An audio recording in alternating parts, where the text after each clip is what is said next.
UPSC CSE जैसे dynamic और रोचक परीक्षा की तैयारी में आपका स्वागत है। यह एक ऐसी परीक्षा है जहां पेपर का नेचर हर साल बदलता रहता है। इस परीक्षा में सफलता की यात्रा 3 महत्वपूर्ण चरणों से होकर गुजरती है: प्रीलिम्स, मेंस और इंटरव्यू। यूपीएससी परीक्षा के प्रत्येक चरण में करंट अफेयर्स की गहरी समझ होना बहुत आवश्यक है। करंट अफेयर्स की बेहतर तैयारी से फैक्चुअल, एनालिटिकल एवं ओपिनियन बेस्ड प्रश्नों को समझने एवं उनका जवाब देने में मदद मिलती है। जैसे जैसे अभ्यर्थी यूपीएससी के विशाल सिलेबस को विस्तार से तैयार करने लगते हैं, वैसे वैसे उनके समक्ष एक बाधा यह खड़ी हो जाती है कि करंट अफेयर्स की बदलती प्रकृति के साथ कैसे तालमेल बिठाया जाए। इसके चलते उन्हें सरकारी नीतियों में आए बदलाव, भूराजनीतिक घटनाक्रमों, पर्यावरण के क्षेत्र में हुए विकास जैसे परिवर्तनों के बारे में अपडेट रहना अनिवार्य हो जाता है। परीक्षा की बदलती प्रकृति, अपरिभाषित सिलेबस एवं बहुत अधिक मात्रा में समसामयिक कंटेंट की उपलब्धता के चलते यूपीएससी के अभ्यर्थियों के लिए करंट अफेयर्स में महारत हासिल करना एक चुनौतीपूर्ण कार्य बन जाता है।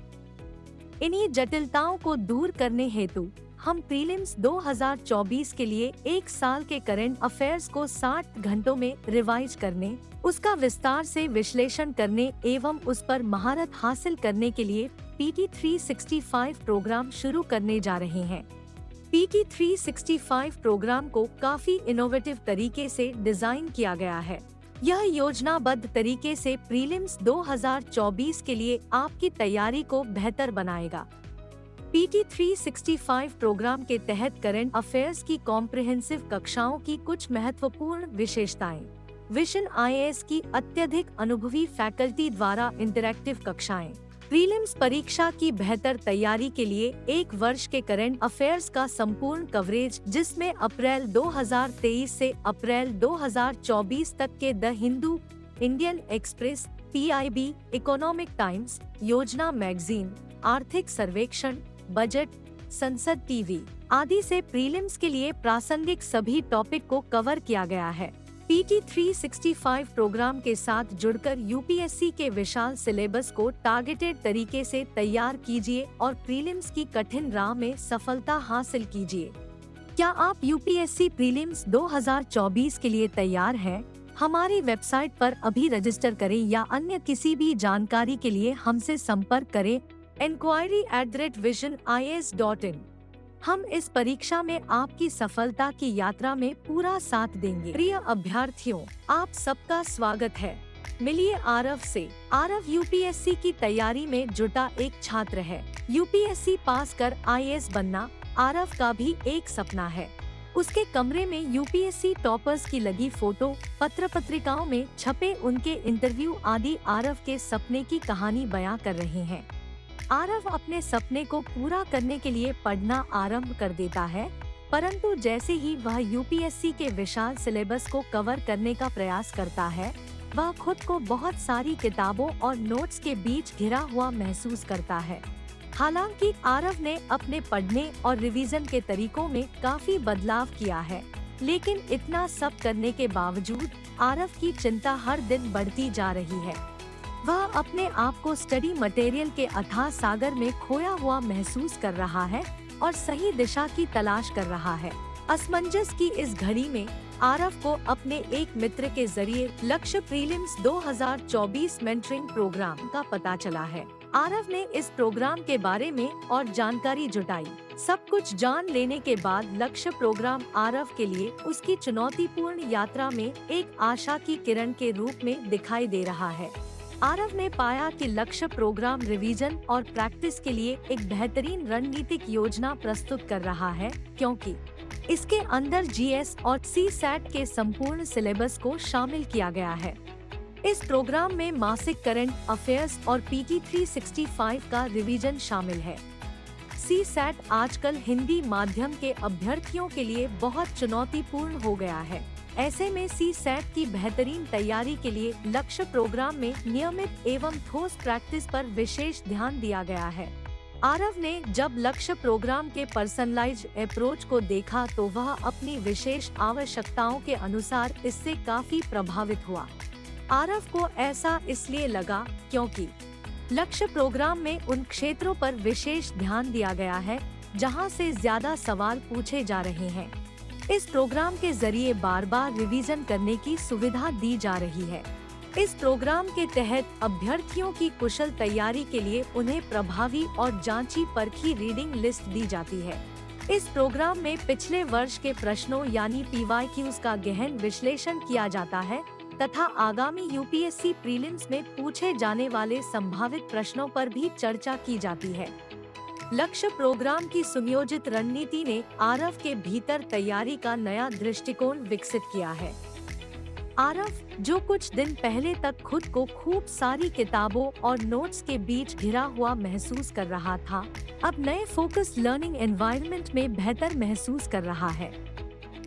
सशक्त और आत्मविश्वासी आरव अब यूपीएससी प्रीलिम्स क्वालिफाई करने के लिए तैयार है। कभी मुश्किल लगने वाला काम अब आरव को काफी आसान दिखाई दे रहा है। और अधिक जानकारी या रजिस्टर करने के लिए vision.ias.in लक्ष्य पर विजिट कीजिए या हमें इन नंबरों पर कॉल कीजिए। आज ही विजन आईएएस के साथ अपनी सफलता की यात्रा शुरू कीजिए।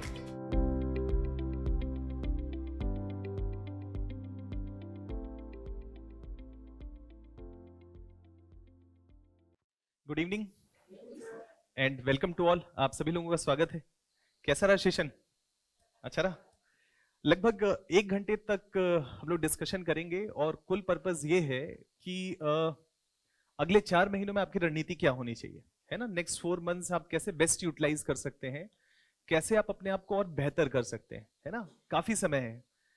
4 महीने का मतलब कितना होता है? 120 डेज, है ना। शतक मार सकते हैं कुल मिलाकर के। बस द पॉइंट इज दैट कि ये जो 3 शब्द लिखे हुए हैं, इसका मतलब अगर आपको मालूम हो तो आप बेहतर तरीके से अपने जीवन में परिवर्तन ला सकते हैं। 3 शब्द क्या लिखा हुआ है? एक लिखा हुआ है ग्रोथ, दूसरा लिखा हुआ है प्रोग्रेस और तीसरा लिखा हुआ है सक्सेस। इन सब में जो सबसे जरूरी शब्द है वो सक्सेस है, जो हम हर व्यक्ति अपने लाइफ में चाहता है। सक्सेस ही चाहते हैं ना, है ना। हर कोई उम्र के साथ तो ग्रो करता ही है। हर दिन हम कुछ ना कुछ ग्रो करते हैं। ग्रोथ यानी कि कहने का मतलब है, जैसे मान लेते हैं एग्जामिनेशन के पॉइंट ऑफ व्यू से शुरू करें कि अगले 4 महीने में हमको इस एग्जामिनेशन को क्रैक करना है, तो हमको हर दिन ग्रो तो करना पड़ेगा। और ग्रो करने के लिए मान लेते हैं एग्जामिनेशन के लिए ग्रो करना है तो पढ़ना पड़ेगा, है ना। क्वेश्चंस की प्रैक्टिस करनी पड़ेगी। एक दिन पढ़ते हैं, एक दिन नहीं पढ़ते हैं, एक दिन क्वेश्चन का प्रैक्टिस करते हैं, एक दिन क्वेश्चन का प्रैक्टिस नहीं करते हैं। एक हफ्ते के बाद जब हम पीछे मुड़ करके देखते हैं तो पिछले हफ्ते की तुलना में ग्रो तो किए हैं, है ना। ग्रोथ तो है हमारे अंदर, नहीं ग्रोथ है कि नहीं। हम ये नहीं कहेंगे कि हम आगे नहीं बढ़े, हम आगे बढ़े हैं, लेकिन हम प्रोग्रेस नहीं कह सकते हैं उसको। प्रोग्रेस इसलिए नहीं कह सकते हैं कि प्रोग्रेस करने के लिए या आगे बढ़ने के लिए हमने कुछ ना कुछ सीखा जरूर है, लर्न किया है। ग्रोथ का मतलब है स्किल डेवलपमेंट हुआ है। पॉलिटी के कुछ क्वेश्चंस में, कुछ टॉपिक्स में मजबूती आ गई है। ज्योग्राफी के कुछ टॉपिक्स में मजबूती आ गई है। इकोनॉमी, इन्वायरमेंट सब में थोड़े थोड़े मजबूत हो गए हैं, ग्रो तो किए हैं। लेकिन इस एग्जामिनेशन के लिए जो रिक्वायरमेंट है ना, वो पूरा फुलफिल नहीं हुआ है। जैसे मान लेते हैं, सपोज करिए कि आपने पॉलिटी पढ़ा और पॉलिटी में आपकी पकड़ बनी, तो हम कह सकते हैं कि पॉलिटी का स्किल थोड़ा बेहतर हो गया है ना। लेकिन उसमें एक अभाव जो है ना, वो अभाव है डिसिप्लिन का। एक दिन कर रहे हैं, एक दिन नहीं कर रहे हैं, एक दिन करते हैं फिर दूसरे दिन कुछ और करने लगते हैं। कमिटमेंट नहीं है। आज सोचा था कि ये करना है लेकिन वो नहीं किए, टाल दिए कि चलो कल कर लेंगे। कल आया तो चलो कल कर लेंगे, है ना। हफ्ते भर बाद देखे थे लगेगा कि हाँ किया तो है, जो टारगेट बनाया था कुछ ना कुछ अचीव तो किया है, स्किल्स तो बढ़े हैं, लेकिन डिसिप्लिन के साथ स्किल्स नहीं बढ़े, है ना। तो ग्रोथ के साथ ये जो शब्द प्रोग्रेस है ये तब ऐड होता है जब उस स्किल, यानी कि जो स्किल आपने बढ़ाया, कुछ लर्न किया है, उसके साथ डिसिप्लिन ऐड हो जाता है। डिसिप्लिन का मतलब है कि आपने एक टारगेट बनाया हर दिन का, और उस हर दिन आपने उस टारगेट को अचीव करना शुरू किया। उसके लिए आप डिसिप्लिन रहे, एक टाइम पे उठे, मेहनत बहुत किया आपने। मेहनत बहुत किया का मतलब है कि हर दिन आप 5 घंटा, 6 घंटा, 10 घंटा, 12 घंटा मेहनत कर रहे हैं। यानी कि ग्रोथ के साथ जीवन में प्रोग्रेस कब होता है कि हम स्किल तो बढ़ाएं, लेकिन स्किल राइट समय पे बढ़े, और उस राइट समय के साथ साथ डिसिप्लिन का होना जरूरी है। और डिसिप्लिन अगर आप लाइफ में हैं तो उसके साथ मेहनत बड़ा जरूरी पक्ष हो जाता है।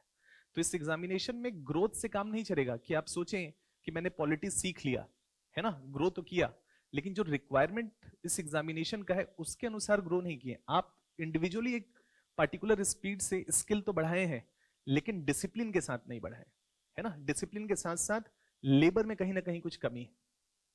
कई बार हम ये देखते हैं ना कि प्रोग्रेस हम कर रहे हैं, हमारा प्रोग्रेस बेहतर है, डिसिप्लिन भी अच्छा है ना, और मेहनत भी हर दिन कर रहे हैं, लेकिन कई बार नीरसता नहीं लगता है, हफ्ते 10 दिन पढ़े नीरस सा लगता है कि यार बहुत हो गया, थकान सा महसूस होने लगता है ना।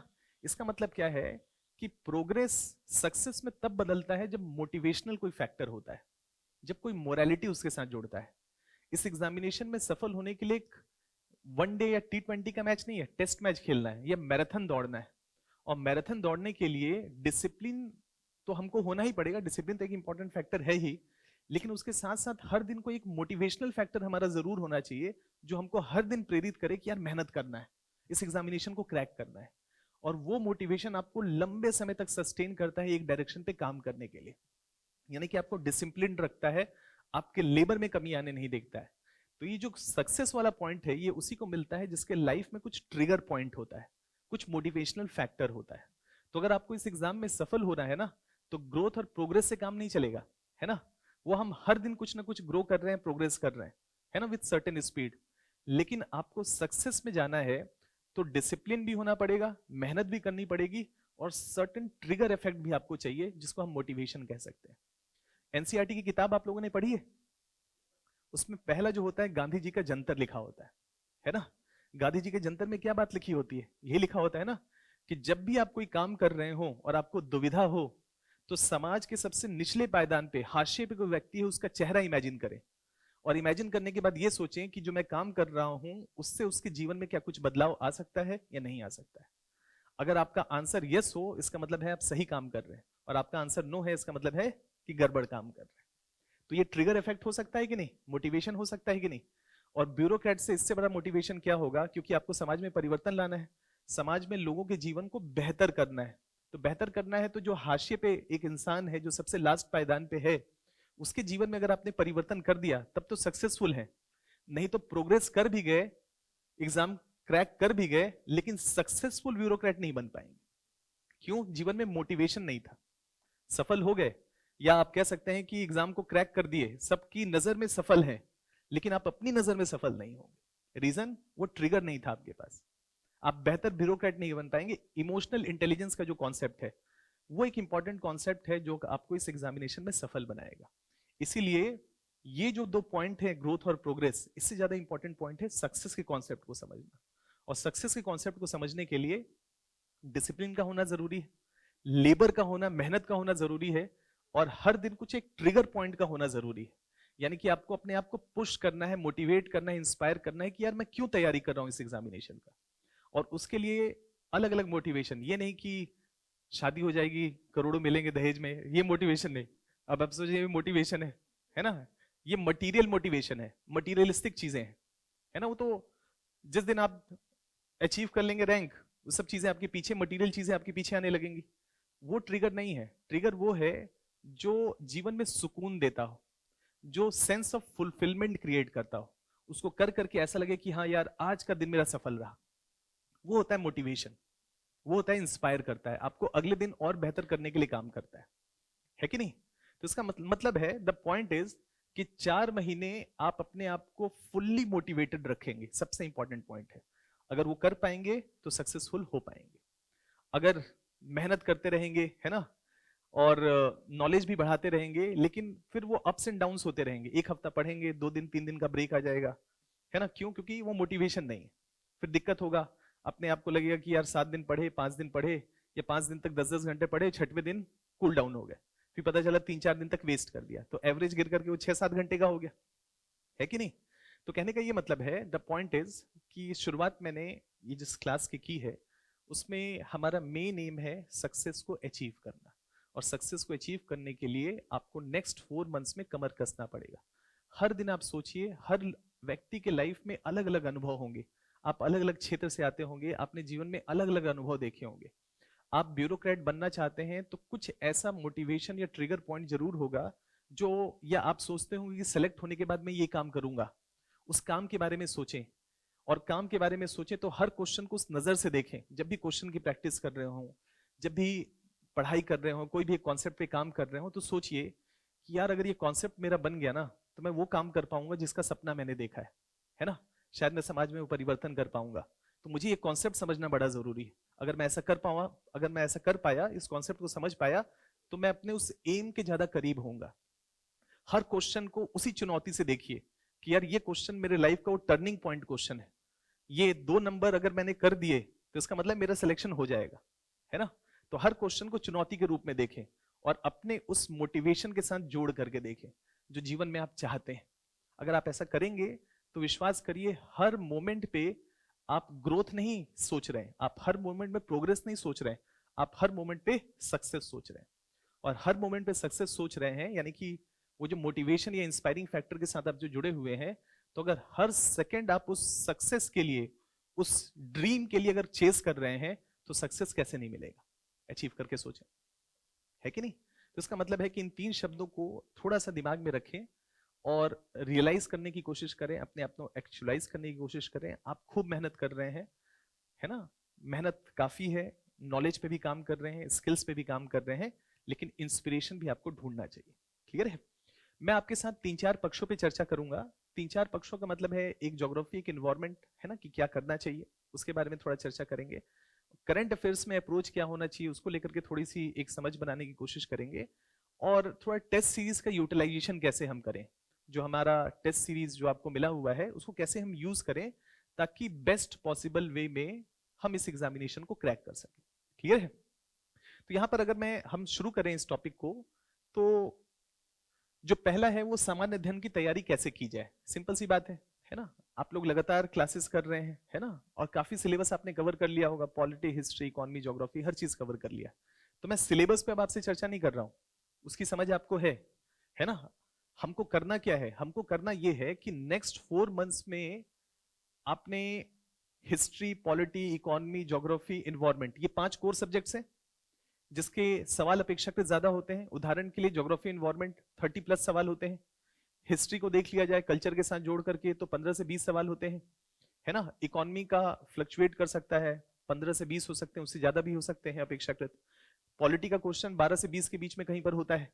तो जो प्रिपरेशन आप कर रहे हैं, आपको मालूम है कि यार ये जो 5 सब्जेक्ट हैं इसका वजन बहुत ज्यादा है, मतलब ये कोर टॉपिक्स हैं, इसके सबसे ज्यादा सवाल पूछे जाते हैं।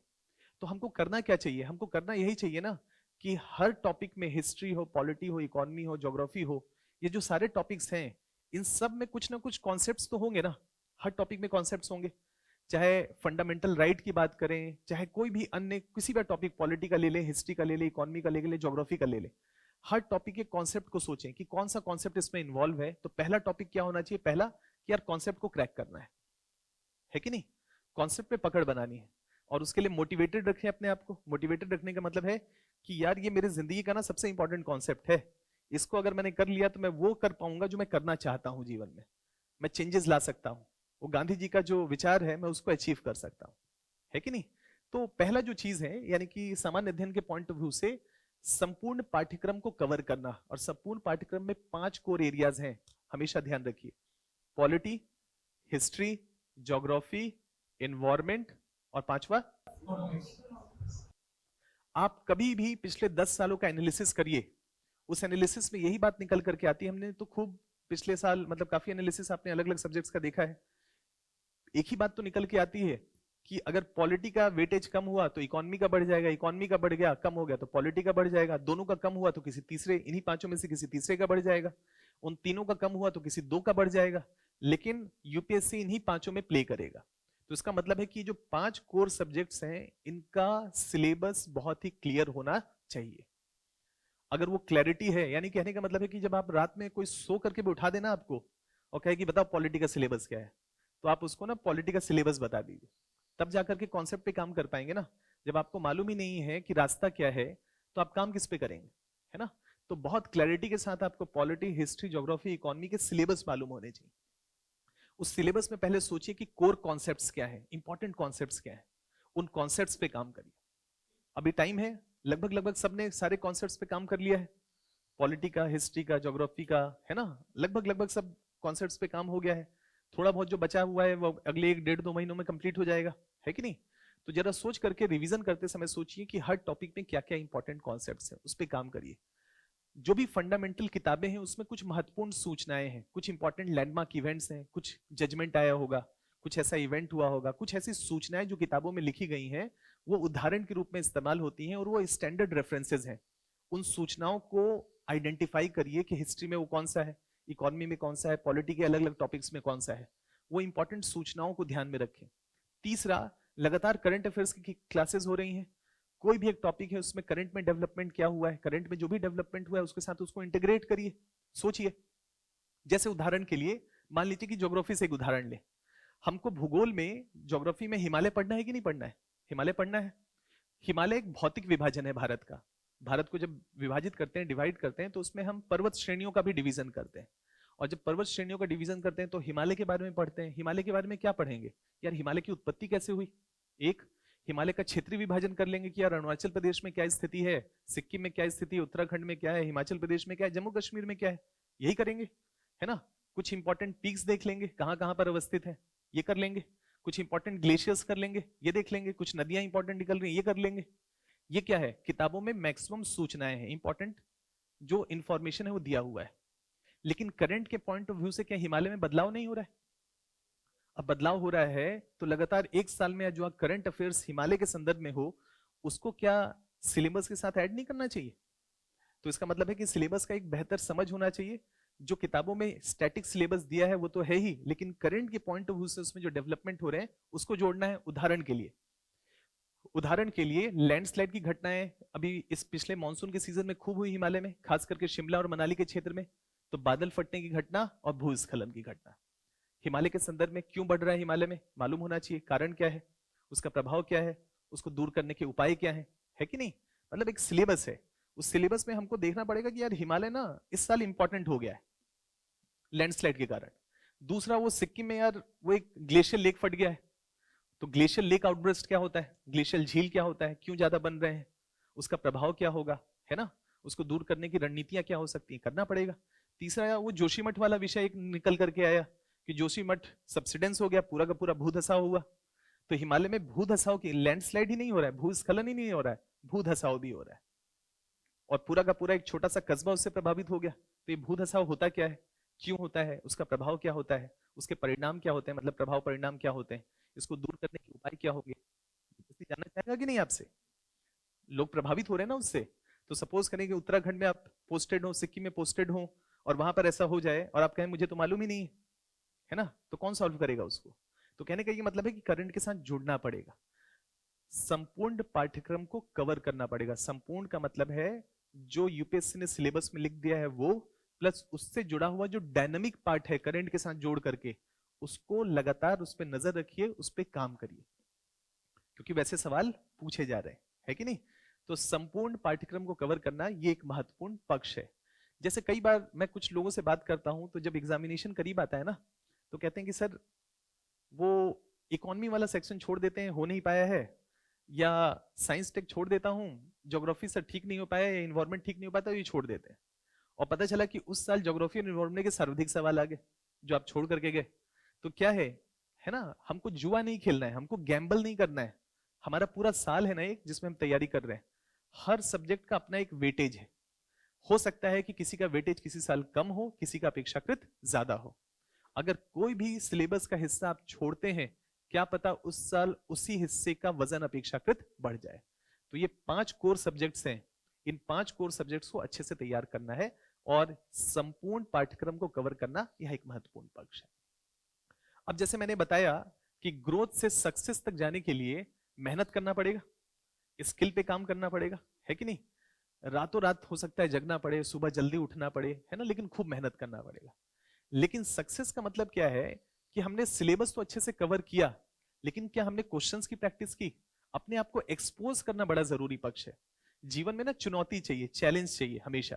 चुनौती चाहिए का मतलब है कि पढ़ करके जरा अपने आप को आगे बढ़ करके सोचें कि लाओ जरा चेक करूं कि ये टॉपिक पढ़ने के बाद सवाल मुझसे हो रहे हैं या नहीं हो रहे। और सबसे बेहतरीन जो शुरुआती मतलब जब आप तैयारी कर रहे हैं तो सबसे पहला रेफरेंस पॉइंट आपका होना चाहिए प्रीवियस ईयर क्वेश्चन पेपर। हर टॉपिक का, आजकल तो टॉपिक वाइज क्वेश्चन पेपर्स हैं, तो topic wise question paper geography, polity, economy ऐसे करके अलग अलग निकाल लीजिए 10 सालों का। और जब ज्योग्राफी करने के लिए बैठे और जब ज्योग्राफी का सिलेबस हो जाए तो एक बार जरा देखें कि लाओ जरा 10 साल का ज्योग्राफी का सवाल देखते हैं कि सवाल हमसे हो रहा है कि नहीं हो रहा है। ऐसा थोड़ी ना कि एक बार पढ़ने के बाद सारे सवाल हो जाएंगे, हो जाएगा क्या? गलती तो होगा ना।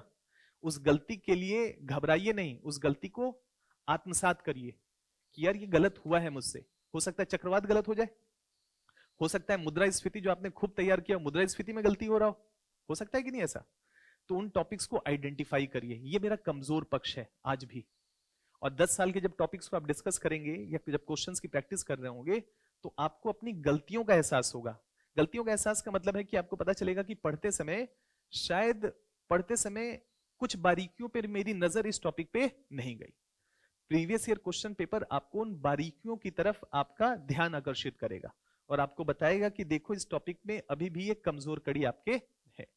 उनको लिख लीजिए एक जगह पे कि ये इकोनॉमी के टॉपिक्स हैं जो पढ़ने के बाद भी गलत हो रहे हैं, ये ज्योग्राफी के टॉपिक्स हैं, ये पॉलिटी के टॉपिक्स हैं, ये हिस्ट्री के टॉपिक्स हैं। तो आपने अपनी प्रोफाइलिंग कर ली कि नहीं, एक मैपिंग कर लिया कि पढ़ने के बाद भी ये टॉपिक्स अभी भी हैं जिसमें गलती की संभावना मुझसे ज्यादा है अभी। अब अगला रिवीजन जब आप कर रहे होंगे तो आपका फोकस क्या होना चाहिए? वो टॉपिक जिसमें गलतियां ज्यादा हो रही। तो क्या आपका कमजोर पक्ष आपका मजबूत पक्ष बन जाएगा, है ना? तो इस एग्जामिनेशन में जो अगला 4 महीना है उसमें केवल ये मत करिएगा कि पढ़ते रहें और अप्रैल के महीने में ना क्वेश्चन करना शुरू करूंगा। क्लियर है? अभी जितना पढ़ें उतना टेस्टिंग भी करें। मान लेते हैं 3 दिन पढ़ रहे हैं, 4 दिन पढ़ रहे हैं या 5 दिन में आपने एक सिलेबस कंप्लीट किया, अगले दिन बैठ जाइए, 2-3 घंटे ही तो लगेंगे। 2-3 घंटे में 100 सवाल 150 सवाल करिए और करने के बाद उसकी प्रोफाइलिंग करिए कि कौन सा एरिया मेरा मजबूत हो गया, कौन सा एरिया मेरा कमजोर है। और मेहनत किसमें करने की जरूरत पड़ेगी? कमजोर पक्ष पे। और धीरे धीरे करके जब आपने कमजोर एरिया को आइडेंटिफाई कर लिए तो आप उसमें मेहनत करेंगे। रिवीजन करते समय आपका ध्यान ज्यादा जाएगा कि यार ये वही टॉपिक है जिसमें मैंने गलती की थी। ज्यादा अलर्ट होके पढ़ेंगे कि नहीं? और जैसे अलर्ट होके पढ़ेंगे अपेक्षाकृत बारीकियों पे और हमारा ध्यान जाना शुरू हो जाएगा। वो कमजोर चीज 1-2 रिवीजन के बाद आपका सबसे मजबूत पक्ष हो जाएगा। आप इंतजार करेंगे, अच्छा ये वही टॉपिक है जिसमें गलती किया था, अब तो मजबूत हो गया है, अब तो इसको जरूर अटेम्प्ट करूंगा, है कि नहीं? तो इसका मतलब है कि सामान्य ध्यान की तैयारी कैसे करें? तो एक तो हमको सिलेबस मालूम होना चाहिए, उसका स्तरीय किताबों से पढ़ाई होना चाहिए, कॉन्सेप्ट, सूचनाएं, करंट से जोड़ करके जो भी चीजें हैं उसका सिलेबस का हिस्सा, उसको हम तैयार करें। और तैयार करने के बाद इस क्वेश्चन पेपर पे हम जरूर काम करें, है ना? प्रीवियस ईयर क्वेश्चन पेपर पे जरूर काम करें, है ना? इसको देखें। इसके बाद जब हम क्वेश्चंस करेंगे तो एक बात और समझ में आएगी। जैसे जब हम क्वेश्चंस करते हैं ना तो एक बात समझ में आता है कि यार कुछ टॉपिक्स ऐसे होते हैं जिसमें प्रोबेबिलिटी सवाल के आने की संभावना ज्यादा होती है। जैसे हर साल पॉलिटी में फंडामेंटल राइट से सवाल आते ही, आप पैटर्न को एनालाइज करिएगा तो आपको पता चलेगा कि यार एफआर से तो सवाल आते ही। जब भी आप ज्योग्राफी का एनालिसिस करेंगे तो पता चलेगा कि मॉनसून तो सवाल आते ही हैं। मैप वाले सवाल सबसे ज्यादा आते हैं और मैप में भी भारत के मैप से सवाल सबसे ज्यादा आते हैं। तो जब आप क्वेश्चंस करने बैठेंगे तो विश्लेषण करेंगे, एनालाइज करेंगे तो आपको पता चलेगा कुछ टॉपिक्स ऐसे हैं जिसमें सवालों की आने की प्रबलता अपेक्षाकृत ज्यादा है। तो हिस्ट्री में ऐसे कुछ 15-20 टॉपिक्स मिल जाएंगे, पॉलिटी में ऐसे 15-20 टॉपिक्स मिल जाएंगे, इकोनॉमी में, ज्योग्राफी में ऐसे कुछ। तो ज्यादा संभावना है कि जो टारगेट्स को मतलब जो आप तो रिवीजन कर ही रहे हैं लेकिन आपने साथ ही साथ कुछ प्रोबेबल टॉपिक्स को भी पहचान लिया जिसमें हर साल सवाल आने की मतलब संभावना या पॉसिबिलिटीज अपेक्षाकृत ज्यादा है। तो उस पर आपका ध्यान ज्यादा आकर्षित होगा कि नहीं यानी रिवीजन करते समय आपको ये भी मालूम होगा कि यार ये एक ऐसा टॉपिक है जिसमें पिछले 10 सालों में हर साल सवाल पूछा गया है, तो ज्यादा संभावना है कि 11वें साल भी सवाल आएगा। ऐसा नहीं है कि केवल आप वही टॉपिक पढ़ रहे हैं, आप सब टॉपिक पढ़ रहे हैं, लेकिन आपको उस टॉपिक के पोटेंशियल के बारे में भी मालूम है कि ये जो मैं पढ़ रहा हूं इससे सवाल आने की प्रबलता अपेक्षाकृत ज्यादा है। ये कैसे होगा? जब क्वेश्चंस प्रैक्टिस करेंगे तभी तो निकलेगा ये बात, है कि नहीं? अगर ये प्रैक्टिस नहीं करेंगे तो आप कैसे पता कर पाएंगे कि कौन सा टॉपिक अपेक्षाकृत यूपीएससी का अपेक्षाकृत फेवरेट एरिया है? आप ज्योग्राफी का क्वेश्चन उठाइए और देखिए कि मॉनसून का सवाल आया है या नहीं आया है। आप ज्योग्राफी उठाइए और पिछले 10 सालों का सवाल देखिए कि विश्व के जलवायु प्रदेश से ऐसा कौन सा साल है जिस साल यूपीएससी ने सवाल नहीं पूछा है ना? तो आप कहेंगे कि सर पूरा क्लाइमेटोलॉजी हो गया, है ना? लेकिन विश्व के 11 जो जलवायु प्रदेश हैं उनसे सवाल यूपीएससी हर साल पूछता है। और पूछता है का मतलब है कि अगर आपने पैटर्न एनालाइज कर लिया तो उसका मतलब है कि उस टॉपिक को आप ज्यादा बेहतर तरीके से रिवाइज करेंगे, रिवीजन करते समय उस पर आपका तरजीह ज्यादा होगा और करेंगे, और जब एग्जामिनेशन में आएगा तो वो आपके लिए सरप्राइज एलिमेंट नहीं होगा। आपको मालूम होगा कि यार 10 साल में पूछा था, इस साल भी प्रोबेबिलिटी ज्यादा थी, मैं पूरी तैयारी के साथ आया हूं, अटेम्प्ट करता हूं। सरप्राइज नहीं लगेगा, भय नहीं लगेगा, कंफर्ट जोन में लगेंगे। मतलब कहने का मतलब यूपीएससी वहां पर सरप्राइज नहीं कर पा रहा होगा आपको। क्यों? क्योंकि आपने पहले ही यूपीएससी को पकड़ लिया है कि ये कुछ एरियाज हैं जिसमें यूपीएससी जनरली सवाल पूछता है कि नहीं? तो इसका मतलब है आप एंटिसिपेट भी कर रहे हैं ना। इसका मतलब है कि ये माइंड गेम भी है। ये ऐसा नहीं है कि हम बस पढ़ते जा रहे हैं, हम परसेप्शन भी बिल्ड कर रहे हैं कि यार यूपीएससी का पैटर्न क्या है, यूपीएससी किन किन प्रोबेबल एरियाज में अपेक्षाकृत ज्यादा हमसे जानने की कोशिश करता है। जैसे देखें कि हर साल का ट्रेंड है कि आईआर के 4 सवाल आते हैं मेंस एग्जामिनेशन में, पेपर 2 में, और बाकी सब पॉलिटी और गवर्नेंस के सवाल आते हैं। पिछले 10 सालों का एनालिसिस करिए तो पेपर 1 में ज्योग्राफी का लगभग 100 से 115 नंबर का सवाल आता है। तो ये क्या पैटर्न है ना? तो पैटर्न है का मतलब है कि जब हम यूपीएससी का मुख्य परीक्षा देंगे तो हमको मालूम है कि यार 9 से 10 सवाल ज्योग्राफी के होंगे, है कि नहीं? तो मेंस को तो प्रेडिक्ट करना आसान है क्योंकि 20 सवालों का एनालिसिस कर सकते हैं। यहां पर तो 100 सवाल है और 100 सवाल में से कुछ करंट के हैं, कुछ पॉलिटी के हैं, कुछ इकोनॉमी के हैं, अलग अलग है। तो उसका एनालिसिस करने के लिए कम से कम 1000-1500 क्वेश्चन करेंगे तब जाकर के पैटर्न समझ में आएगा। और एक बार सारा सवाल करेंगे तो पैटर्न समझ में नहीं आएगा। जब 2 से 3 बार सारे क्वेश्चंस कर लेंगे ना तब आपको पैटर्न की समझ बनेगी कि यार ये एरियाज हैं जहां पर यूपीएससी ज्यादा प्रोबेबल क्वेश्चंस बनाता है। जब मेंस में पैटर्न क्लियरली नजर आता है तो प्रारंभिक परीक्षा में पैटर्न कैसे नजर नहीं आएगा? प्रारंभिक परीक्षा में भी पैटर्न आएगा, लेकिन वो कब नजर आएगा? मैं कितना भी आपको समझाऊं, कितना भी बोलूं, याद करने से काम नहीं चलेगा। जब आप क्वेश्चंस करेंगे ना और जब उसको आत्मसात करेंगे तब आप बाउंड्री तय करेंगे कि ये यूपीएससी का बाउंड्री, और ये कुछ एरियाज हैं जहां पर वो फोकस ज्यादा कर रहा है। तो उसके लिए थोड़ा सा महत्वपूर्ण विषय को पहचानना जरूरी होगा, लेकिन ये ऐसे नहीं होगा, या कोई समझा नहीं सकता, कोई सिखा नहीं सकता है। ये जब तक इस प्रक्रिया से होकर के नहीं गुजरेंगे ना तब तक यहां तक नहीं पहुंच पाएंगे। और अगर आप यहां तक पहुंच गए ना तो आप समझिए कि यूपीएससी की प्रिपरेशन के एक नेक्स्ट लेवल पे पहुंच गए, जहां पर आप एंटिसिपेट कर रहे हैं कि यूपीएससी क्या क्या जान सकता है। आपके दिमाग में बहुत ही क्लैरिटी के साथ एक है कि यार हिस्ट्री के इन एरियाज पे सवाल आएगा, पॉलिटी के इन एरियाज पे सवाल आएगा, इकोनॉमी के इस पे आएगा, ज्योग्राफी पे आएगा, बाकी सवाल तो आएंगे ही। लेकिन मान लेते हैं कि ऐसे 30-35 क्वेश्चंस भी या ऐसे 30-35 टॉपिक भी अगर आपने प्रेडिक्ट कर लिया तो उन टॉपिक्स को लेकर के ज्यादा मजबूती से एग्जाम में जाएंगे कि नहीं? और ज्यादा मजबूती से जाएंगे तो इसका मतलब है कि उसमें गलत होने की या गलती होने की पॉसिबिलिटी अपेक्षाकृत कम हो। क्लियर है? तो हम ये नहीं कह रहे हैं कि हमको केवल वो टॉपिक करना है, हम ये कह रहे हैं कि संपूर्ण टॉपिक में जो कोर है जिसमें यूपीएससी हर साल सवाल पूछ रहा है उसका भी हमको एक परसेप्शन या एंटिसिपेशन हमारा होना चाहिए। क्लियर है? तो इस पे काम करना पड़ेगा। इस पे काम कौन करेगा? मैं या आप? आपको करना पड़ेगा, है ना?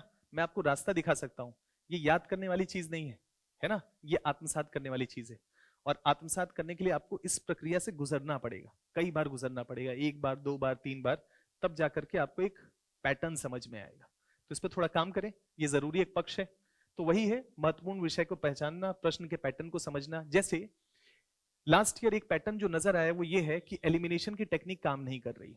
एक पैटर्न समझ में आया ना कि इसका मतलब है कि लगभग सारे सवाल ऐसे नहीं थे, 100 में से 35 से 40 सवाल इतने थे जिसमें एलिमिनेशन की टेक्निक काम नहीं कर रही थी। अब मुद्दा यह है कि क्या इस साल भी 35 से 40 रहेगा, कम रहेगा, ये ज्यादा हो सकता है। तो एक पैटर्न तो समझ में आ रहा है कि यार अगर यूपीएससी ने 35-40 किया तो उसकी संख्या 50 भी हो सकती है, इसकी संख्या 60 भी हो सकती है। हो सकता है कि अधिकतर क्वेश्चन इसी नेचर के हों। तो एक पैटर्न में कहने का मतलब है कि इससे पहले जो बच्चे तैयारी कर रहे थे, इसका मतलब है वो इस पैटर्न को एंटिसिपेट नहीं कर रहे थे कि ऐसा भी हो सकता है। वो एलिमिनेशन की टेक्निक भी काम कर रहे थे कि यार 4 में से 2 स्टेटमेंट मालूम होगा तो 2 को खोज लूंगा, अगर कुछ कॉम्बिनेशन बन गया तो कर लूंगा, और नहीं तो अगले टॉपिक की तरफ मूव कर जाऊंगा। अब अगर 35 से 40 सवाल ऐसे हैं जहां पर एलिमिनेशन की टेक्निक काम नहीं कर रही है, इसका मतलब है कि आपके सर्टेनिटी का लेवल, मतलब आपका जो उस टॉपिक को लेकर के क्लैरिटी है वो बहुत ही क्लियर होना चाहिए। अगर 3 स्टेटमेंट है, तीनों में से अगर कोई भी एक स्टेटमेंट में कंफ्यूजन हुआ तो एलिमिनेशन की टेक्निक तो काम करेगी नहीं, तो इसका मतलब है सवाल होने की, गलती होने की पॉसिबिलिटी अपेक्षाकृत ज्यादा होगी। तो ऐसे सिचुएशन में अगर 35 से 40 सवाल इस नेचर के हैं जहां पर एलिमिनेशन की टेक्निक नहीं काम कर रही है, तो मान के चलिए कि नेक्स्ट ईयर इन सवालों की संख्या इतनी या इससे ज्यादा भी हो सकती है। मुझे आज से ही प्रैक्टिस करते समय ऐसे क्वेश्चंस की प्रैक्टिस करनी है जहां पर इस तरह का क्वेश्चन मुझसे पूछा जा रहा है, या इस तरह के टेस्ट पेपर्स करने हैं जिसमें ऐसे प्रकार के क्वेश्चंस की अधिकता अपेक्षाकृत ज्यादा है कि नहीं? नहीं तो पता चला कि आप अभी भी पुराने टेक्निक पे या पुराने तरीके से प्रैक्टिस कर रहे हैं और पता चला एग्जामिनेशन में गए और उसमें एलिमिनेशन या बिना एलिमिनेशन वाले क्वेश्चन अपेक्षाकृत ज्यादा आ गए। तो ऐसी स्थिति में क्या होगा? संकट की स्थिति होगी। तो कहने का मतलब है कि एग्जाम के पैटर्न को समझना बड़ा जरूरी है कि यूपीएससी किस तरह से बदल रहा है, और बदल रहा है तो वैसी स्थिति में उसके अनुसार अपने आप को अलाइन करें। जैसे एक छोटा सा पॉइंट और आपके सामने रखते हैं। आज से 3 साल 4 साल 5 साल पहले यूपीएससी जो सवाल पूछता था ना, वो बहुत ही क्लियर कट था, या तो स्टैटिक क्वेश्चन था या तो करंट का क्वेश्चन था, है ना? मतलब बहुत ही क्लियर था कि जो टॉपिक है या तो करंट का टॉपिक है तो सारे स्टेटमेंट करंट के हैं, अगर स्टैटिक क्वेश्चन पूछा है तो सारे स्टेटमेंट स्टैटिक है। अब क्वेश्चंस ऐसे हैं जिसमें 1 या 2 स्टेटमेंट स्टैटिक नेचर के हैं और 1 या 2 स्टेटमेंट करंट के नेचर के, यानी कि मिक्स सवाल है। यानी कि आपको एक टॉपिक को संपूर्णता के साथ पढ़ना पड़ेगा। संपूर्णता के साथ का मतलब है कि उस टॉपिक का स्टैटिक पार्ट क्या है, कॉन्सेप्ट क्या है, सूचनाएं महत्वपूर्ण किताबों में क्या लिखी हैं, और साथ ही साथ करंट अफेयर्स के पॉइंट ऑफ व्यू से उसमें क्या नवीन डेवलपमेंट हो रहा है। ऐसे सवालों की संख्या भी लगातार बढ़ रही है। ये क्या है? प्रश्न के पैटर्न को समझना है कि नेचर बदल रहा है। ये कब समझेंगे? जब ये क्वेश्चंस करेंगे। जब आज से 5 साल पहले का क्वेश्चन देखेंगे तो आपको समझ में आएगा कि यार जो क्वेश्चन पूछा था वो तो या तो स्टैटिक ही था या पूरी तरह से करंट ही था। और जैसे जैसे आप 2023 के क्वेश्चन पेपर के पास आएंगे, आप देखेंगे कि अब ऐसे क्वेश्चंस हैं जिसमें कुछ स्टैटिक स्टेटमेंट भी दिए हुए हैं और 1 या 2 स्टेटमेंट करंट के पॉइंट ऑफ व्यू से भी। ये क्या है? नेचर बदल रहा है।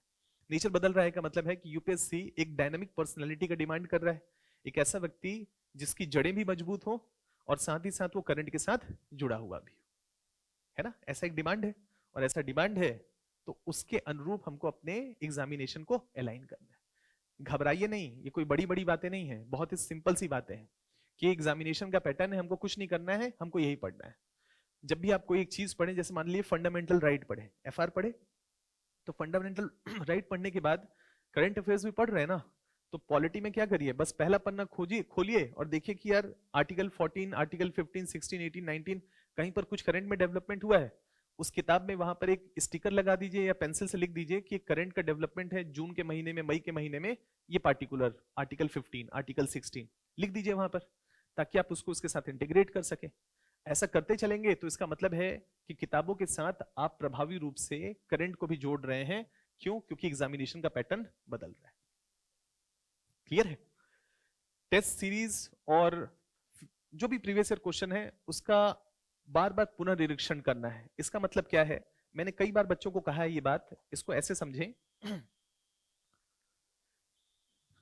देखिए, टेस्ट सीरीज कभी भी विजन आईएएस ये नहीं कहता है, या हम ये कभी ये नहीं कहते हैं कि क्वेश्चंस टकरा जाएंगे, यानी कि यूपीएससी में वही क्वेश्चंस आ जाएंगे, है ना?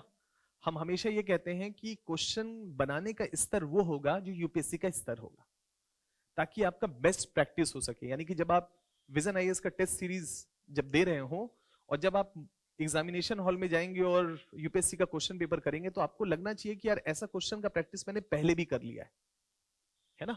ये पर्पस होता है टेस्ट सीरीज का। अब टेस्ट सीरीज का बेस्ट यूटिलाइजेशन कैसे हो सकता है? तो टेस्ट सीरीज का बेस्ट यूटिलाइजेशन ये हो सकता है कि टेस्ट सीरीज आपको अपने मजबूत और कमजोर पक्ष दोनों को एक्सपोज करता है। एक्सपोज करता है तो कुछ मत करिए, जैसे कि ये डायरी है, ये डायरी है, इस डायरी में आज तारीख क्या है? 28 तारीख, 28 तारीख का एक डेट डाल दीजिए और पॉलिटी का टेस्ट दिया, पॉलिटी का टेस्ट लिख दीजिए कि पॉलिटी का टेस्ट मैंने दिया था और उसमें मैंने 100 सवाल किए, उन 100 सवालों को करने के बाद मेरे 40 सवाल गलत हो गए, चलिए 50 सवाल गलत हो गए, है ना, सारे सवाल गलत हो गए, कोई बात नहीं, है ना, गलत हो गए कुल मिलाकर के, है ना। और गलत होते ही क्या होता है, हमारे अंदर क्या होता है, डिमोटिवेशन आ जाता है ना, नहीं। लेकिन हमेशा इस बात को ध्यान में रखिए कि पर्सनैलिटी का टेस्ट कब होता है मालूम है, संकट के समय होता है। जब आप एग्जामिनेशन हॉल में जाएंगे ना, एग्जामिनेशन हॉल में जाएंगे या इंटरव्यू जब आप जाएंगे ना, तो इंटरव्यू में जब आप एंटर करेंगे तो ध्यान रखिएगा जो बूढ़े बूढ़े से लोग बैठे होंगे ना, वो आपके नॉलेज के टेस्ट में तो बिल्कुल इंटरेस्टेड नहीं होंगे, बिल्कुल भी नहीं होंगे। नॉलेज का टेस्ट ना कॉर्पोरेट के इंटरव्यूज में होता है कि कोई स्किल है, हायरिंग करना है तो एक पर्टिकुलर स्किल पे आपसे ये पूछेंगे, ये पूछेंगे, ये पूछेंगे, वो सब नहीं है यूपीएससी का इंटरव्यू। यूपीएससी का इंटरव्यू लिखा होता है पर्सनालिटी टेस्ट। पर्सनालिटी का टेस्ट का मतलब ही यही है कि वो जो बूढ़े बुजुर्ग घाघ टाइप के लोग जो बैठे हैं ना वहां पर, उनका एक ही पर्पज है, आपको मुश्किल सिचुएशन में डालना। और मुश्किल सिचुएशन में डालना जीवन में बहुत आसान काम है। अभी मैं आपको कुछ बोलने लगूंगा, गुस्सा आ जाएगा, है कि नहीं। वो जानबूझ के कुछ कहेंगे, दूसरा उसमें से उनकी बात काटेगा, नहीं नहीं नहीं ये नहीं बता सकता, कुछ करें, आप क्या होंगे, अंदर अंदर उबल रहे होंगे। अगर आप ओवर कॉन्फिडेंट होंगे, खूब कॉन्फिडेंट होंगे, तो वो ये टेस्ट करेगा कि यार ये मुश्किल सिचुएशन में कॉन्फिडेंस को मेंटेन कर पाएगा कि नहीं। तो मैं क्या करूंगा, जैसे मान लीजिए आपका ग्रेजुएशन किस में, हिस्ट्री में, मैं आपसे सवाल पूछूंगा साइंस एंड टेक्नोलॉजी के। जितने भी बैठे होंगे ना वो सब साइंस एंड टेक्नोलॉजी के सवाल पूछना शुरू करेंगे, क्योंकि मालूम है कि हिस्ट्री में कंफर्टेबल होंगी, साइंस एंड टेक्नोलॉजी में नहीं होंगी। एक सवाल पूछा, सॉरी कहा इन्होंने, दूसरा सवाल पूछा, फिर सॉरी कहा, तीसरा सवाल पूछा, फिर नहीं आता था, फिर सॉरी कहा। जानबूझ के ऐसे सवाल पूछेंगे, आपको भी लगेगा, गुस्सा आ रहा होगा कि क्यों यही सवाल बार बार पूछे जा रहे हैं, साइंस एंड टेक्नोलॉजी से बाहर आए। चौथा, पांचवा, छठवां, सातवां, 10 सॉरी के बाद सॉरी भी नहीं निकलेगा, है ना, ऐसे ही चलता रहेगा। और 11वां सवाल जब हिस्ट्री का पूछा जाएगा ना, तो भी आप नहीं बता पाएंगे, क्योंकि कॉन्फिडेंस लेवल को उन्होंने तोड़ दिया है आपके। और वहां पर ये कहेंगे, वहां पर जब आप नहीं बता पाएंगे तब कहेंगे कि मुश्किल सिचुएशन में आदमी फिट नहीं बैठेगा, और आपको रिजेक्ट कर देंगे। और वहां पर मुस्कुराते हुए सॉरी बोलते, ये नहीं कि हंसते हुए, ऐसे नहीं, लेकिन हाँ अंदर ही अंदर अपने आप को बोल रहे हैं कि जब मेरे पासे में आएगा, जब मेरे पाले में बॉल आएगा तब मारूंगा छक्का। और प्यार से बोले, सर सॉरी सर नहीं आता है, सॉरी सर नहीं आता है, सॉरी मैडम नहीं आता है ना, कोशिश करूंगा जानने का, सीखने का। दुनिया में कितनी सारी चीजें हैं जानने सीखने के लिए, नहीं आता है, सॉरी बोलते रहे लेकिन अंदर ही अंदर डिमोटिवेट ना हो। 10 सॉरी के बाद भी वैसे ही रहे जैसे पहले में थे, और इंतजार क्या कर रहे हैं, मेरे पाले में बॉल आएगा। और 10 के बाद वो जरूर एक ऐसा आपको फुल टॉस देंगे जहां पर आप छक्का मारेंगे, उसका इंतजार करिए। और उसमें अगर आपने छक्का मार दिया तो कहेंगे कि ये लड़का, ये लड़की टूटने वाली नहीं है, फौलाद के बने हुए हैं ये, है ना, ये मुश्किल सिचुएशन में आने में भी डटे रहेंगे। ये है पर्सनालिटी का टेस्ट। तो गलतियों से तो बिल्कुल नहीं घबराना है, गलतियां तो होंगी और करवाए जाएंगे आपसे। इंटरव्यू में जाएंगे तो आपसे वैसे सिचुएशन दिए जाएंगे, आप उस सिचुएशन में फंसेंगे और उस सिचुएशन से घबराइएगा नहीं। जैसे मैंने आपको एक पॉइंट बताया, हर इंटरव्यू में कॉमन पॉइंट देखिएगा, सबके साथ ऐसा होता है, ऐसा कोई भी व्यक्ति नहीं जिसके साथ ऐसा नहीं होता है। सॉरी तो वो बुलवा के रहेंगे आपसे, ईगो भी है उनका थोड़ा, बुजुर्ग है, नॉलेज है, सॉरी तो बुलवाएंगे, मुस्कुराते हुए सॉरी बोलिएगा। 10 सॉरी बुलवा ले, 20 सॉरी बुलवा ले, 30 सॉरी, पूरा इंटरव्यू सॉरी सॉरी पे निकल जाए, है ना, फिर भी मत घबराइए। उसके बाद भी आइएगा मुस्कुराते हुए, थैंक यू सर, काफी कुछ सीखने के मिला आपसे, है ना। ये है ना पर्सनालिटी, कि शोल्डर नीचे हो गया, सिर नीचे हो गया, आई टू आई कांटेक्ट भी नहीं हुआ, है ना, मतलब मुंह चुरा करके निकल रहे हैं कि यार बस निकल जाए यहां से, है कि नहीं, वो पर्सनालिटी नहीं। तो गलतियां खूब होंगी, गलतियों से तो घबराना ही नहीं है। बिना गलतियों का जीवन है क्या, सोच के देखिए, है ना, बिना गलतियों का जीवन नहीं है ना। हम जैसे मान लेते हैं कि आज पेरेंट्स ने आपको कॉल किया, कई बार आप बोल देते हैं ना उल्टा, नहीं, कई बार कुछ कर रहे हैं, कुछ बोल दिया हमने, मम्मी को बोल दिया, पापा को बोल दिया, कुछ बोल दिया, फिर कुछ समय के बाद रियलाइज होता है ना कि यार ऐसा नहीं करना चाहिए था। फिर क्या होता है, आपका सॉफ्टवेयर अपग्रेड हो जाता है, उसका वर्जन बेहतर हो जाता है, फिर अगली बार आप क्या करते हैं कि नहीं यार ऐसा व्यवहार नहीं करूंगा। तो हम तो ऐसे इवॉल्व हुए हैं ना, और पेरेंट्स हमको जानते हैं कि कोई बात नहीं, बेटा है, बेटी है, गलती हो गई, वो भी इंतजार करते हैं कि ये बच्चा इवॉल्व तो होगा ही, वो भी आपको मौका देते हैं, कोई बात नहीं, कितना क्यों टेंशन लेते हो, कुछ नहीं कहा है, कुछ नहीं बोला है ना। वो भी जानते हैं कि आप अपग्रेड होंगे। तो गलतियां तो हम करते ही हैं, हर दिन करते हैं, है ना, तो गलतियों से नहीं घबराना है। खूब गलतियां करना है, और ये 4 महीने जितनी गलती कर सकते हैं खूब गलती करिए, बस एग्जामिनेशन हॉल में नहीं करिएगा, है ना। गलतियां करिए, और इसके लिए पुनर्निरीक्षण, अपने आप को बार बार अपने आप से बात करना जरूरी है। और बात करना का मतलब है कि ज्योग्राफी का पेपर दे करके आए, और पेपर देने के बाद एक ऐसा पेज अपने पास रखें, एक ऐसा डायरी मेंटेन करें, उसमें डेट डाल दें कि भूगोल के 100 टॉपिक पूछे गए थे, 100 टॉपिक नहीं लिखिए, जो जो टॉपिक में गलतियां हुई हैं वो टॉपिक लिख दीजिए। एग्रीकल्चर है, एग्रीकल्चर लिख दीजिए, मॉनसून है, मॉनसून लिख दीजिए, मुद्रास्फीति है, मुद्रास्फीति लिख दीजिए, फंडामेंटल राइट है, फंडामेंटल राइट लिख दीजिए, फंडामेंटल ड्यूटी का टॉपिक है, फंडामेंटल ड्यूटी लिख दीजिए। प्रोफाइलिंग करिए कि भूगोल में ये टॉपिक है, या हिस्ट्री में, इकोनॉमी में ये टॉपिक्स है जो मुझसे गलत हो रहे हैं। हर दूसरे, तीसरे, चौथे या 5वें दिन टेस्ट दे रहे हैं, तो ऐसे गलतियों का एक पूरा का पूरा पोथी बन जाएगा कि नहीं आपका, है ना। अब जरा सोच के देखें कि जब रिवीजन करना हो, तो ये जो आपने ऑब्जर्वेशन अपने आप में अपने लिए बनाया है कि ये एरियाज मेरे कमजोर पक्ष हैं, तो जब आप ज्योग्राफी उठाएं, पॉलिटी उठाएं, कोई भी एक सिलेबस उठाएं और उसका रिवीजन करना शुरू करें, तो आपका प्रायोरिटी क्या होना चाहिए, आपकी गलतियां, आपके मिस्टेक्स। जब हम गलतियों पे काम करते हैं तभी तो हम मजबूत होते हैं ना। और गलतियों को पे काम करने के लिए पहले गलतियों को पहचानना जरूरी है, और गलतियों को पहचानने के लिए गलती करना जरूरी है। तो खूब गलतियां करिए, और गलतियों की लिस्ट बनाइए, और हर दिन उन गलतियों पे काम करिए, वो गलती आपका मजबूत पक्ष हो जाता है। ऐसे हमारा इवोल्यूशन होता है, ऐसे प्रोग्रेस होता है, और इसी से सक्सेस डिसाइड होता है। तो ऑब्जर्व करना, अपनी गलतियों पे काम करना एक महत्वपूर्ण पहलू है। इस तरीके से अगर आप काम करेंगे तो ज्यादा शानदार होगा। अब यहां पर 2-3 बातें हैं कि आजकल शायद आप देख रहे होंगे कि एक QRM का नाम का एक मटेरियल है, क्विक रिवीजन मटेरियल, शायद मैडम ने बात भी किया होगा आपसे। तो एक बार थोड़ा ऑब्जर्व करिएगा कि वो मटेरियल कैसा है ना। अभी 4 महीना है, काफी अच्छे इंफोग्राफिक्स के साथ। इंफोग्राफिक्स का मतलब ये है कि देखिए, जब भी हम कोई चीज पढ़ते हैं ना, तो उसका अगर मेंटल मैप बन जाए हमारा। मेंटल मैप कैसे बनता है, जैसे मान लेते हैं विजुलाइज करते हैं, जैसे मान लेते हैं चार्ट बना लिया, है ना, कुछ मैप बना लिए, या कुछ शॉर्ट में कुछ कुछ बातें लिख लिए, तो क्या होता है कि हमारा मेंटल मैप बनता है ना, मतलब विजुअल इफेक्ट क्रिएट होता है। पाई चार्ट बना लिए, या हम उसको टेबुलेशन कर लिए, या हम ग्राफिक फॉर्म में उसको रिप्रेजेंट कर दिए, या हमने उसको मैप के फॉर्म में रख दिया। अलग अलग तरीके से जब हम उसको करते हैं तो हमारा दिमाग अलग अलग तरीके से उसको सीखता है, क्योंकि इसमें क्रिएटिविटी है। तो कुछ ऐसा कंटेंट हमने डेवलप किया जिसका नाम क्विक रिवीजन मटेरियल रखा है। वो है सारी बातें पुरानी ही, मतलब पहले की जो मटेरियल है उसकी सारी बातें उसमें आत्मसात है, लेकिन उसका विजुअल अपील ज्यादा है, मतलब हमने उसमें इंफोग्राफिक्स ऐड किए ताकि उसको रिटेन करना, याद रखना अपेक्षाकृत आसान हो। तो जहां जहां पर भी आपको जिस जिस टॉपिक में मुश्किल लगे, याद करने में दिक्कत आ रही हो, क्विक रिवीजन मटेरियल में जाइए और वहां से आइडियाज लीजिए कि अच्छा इस तरीके से सोचा जा सकता है, इस तरीके से मैं इनको बॉक्स के माध्यम से याद कर सकता हूं, इसका ग्राफ बना सकता हूं, इसका फ्लो चार्ट बना सकता हूं, इसका टेबल बना सकता हूं। आप अपने दिमाग को बताइए कि ये भी तरीके याद करने के हैं, ये भी तरीके रिटेन करने के।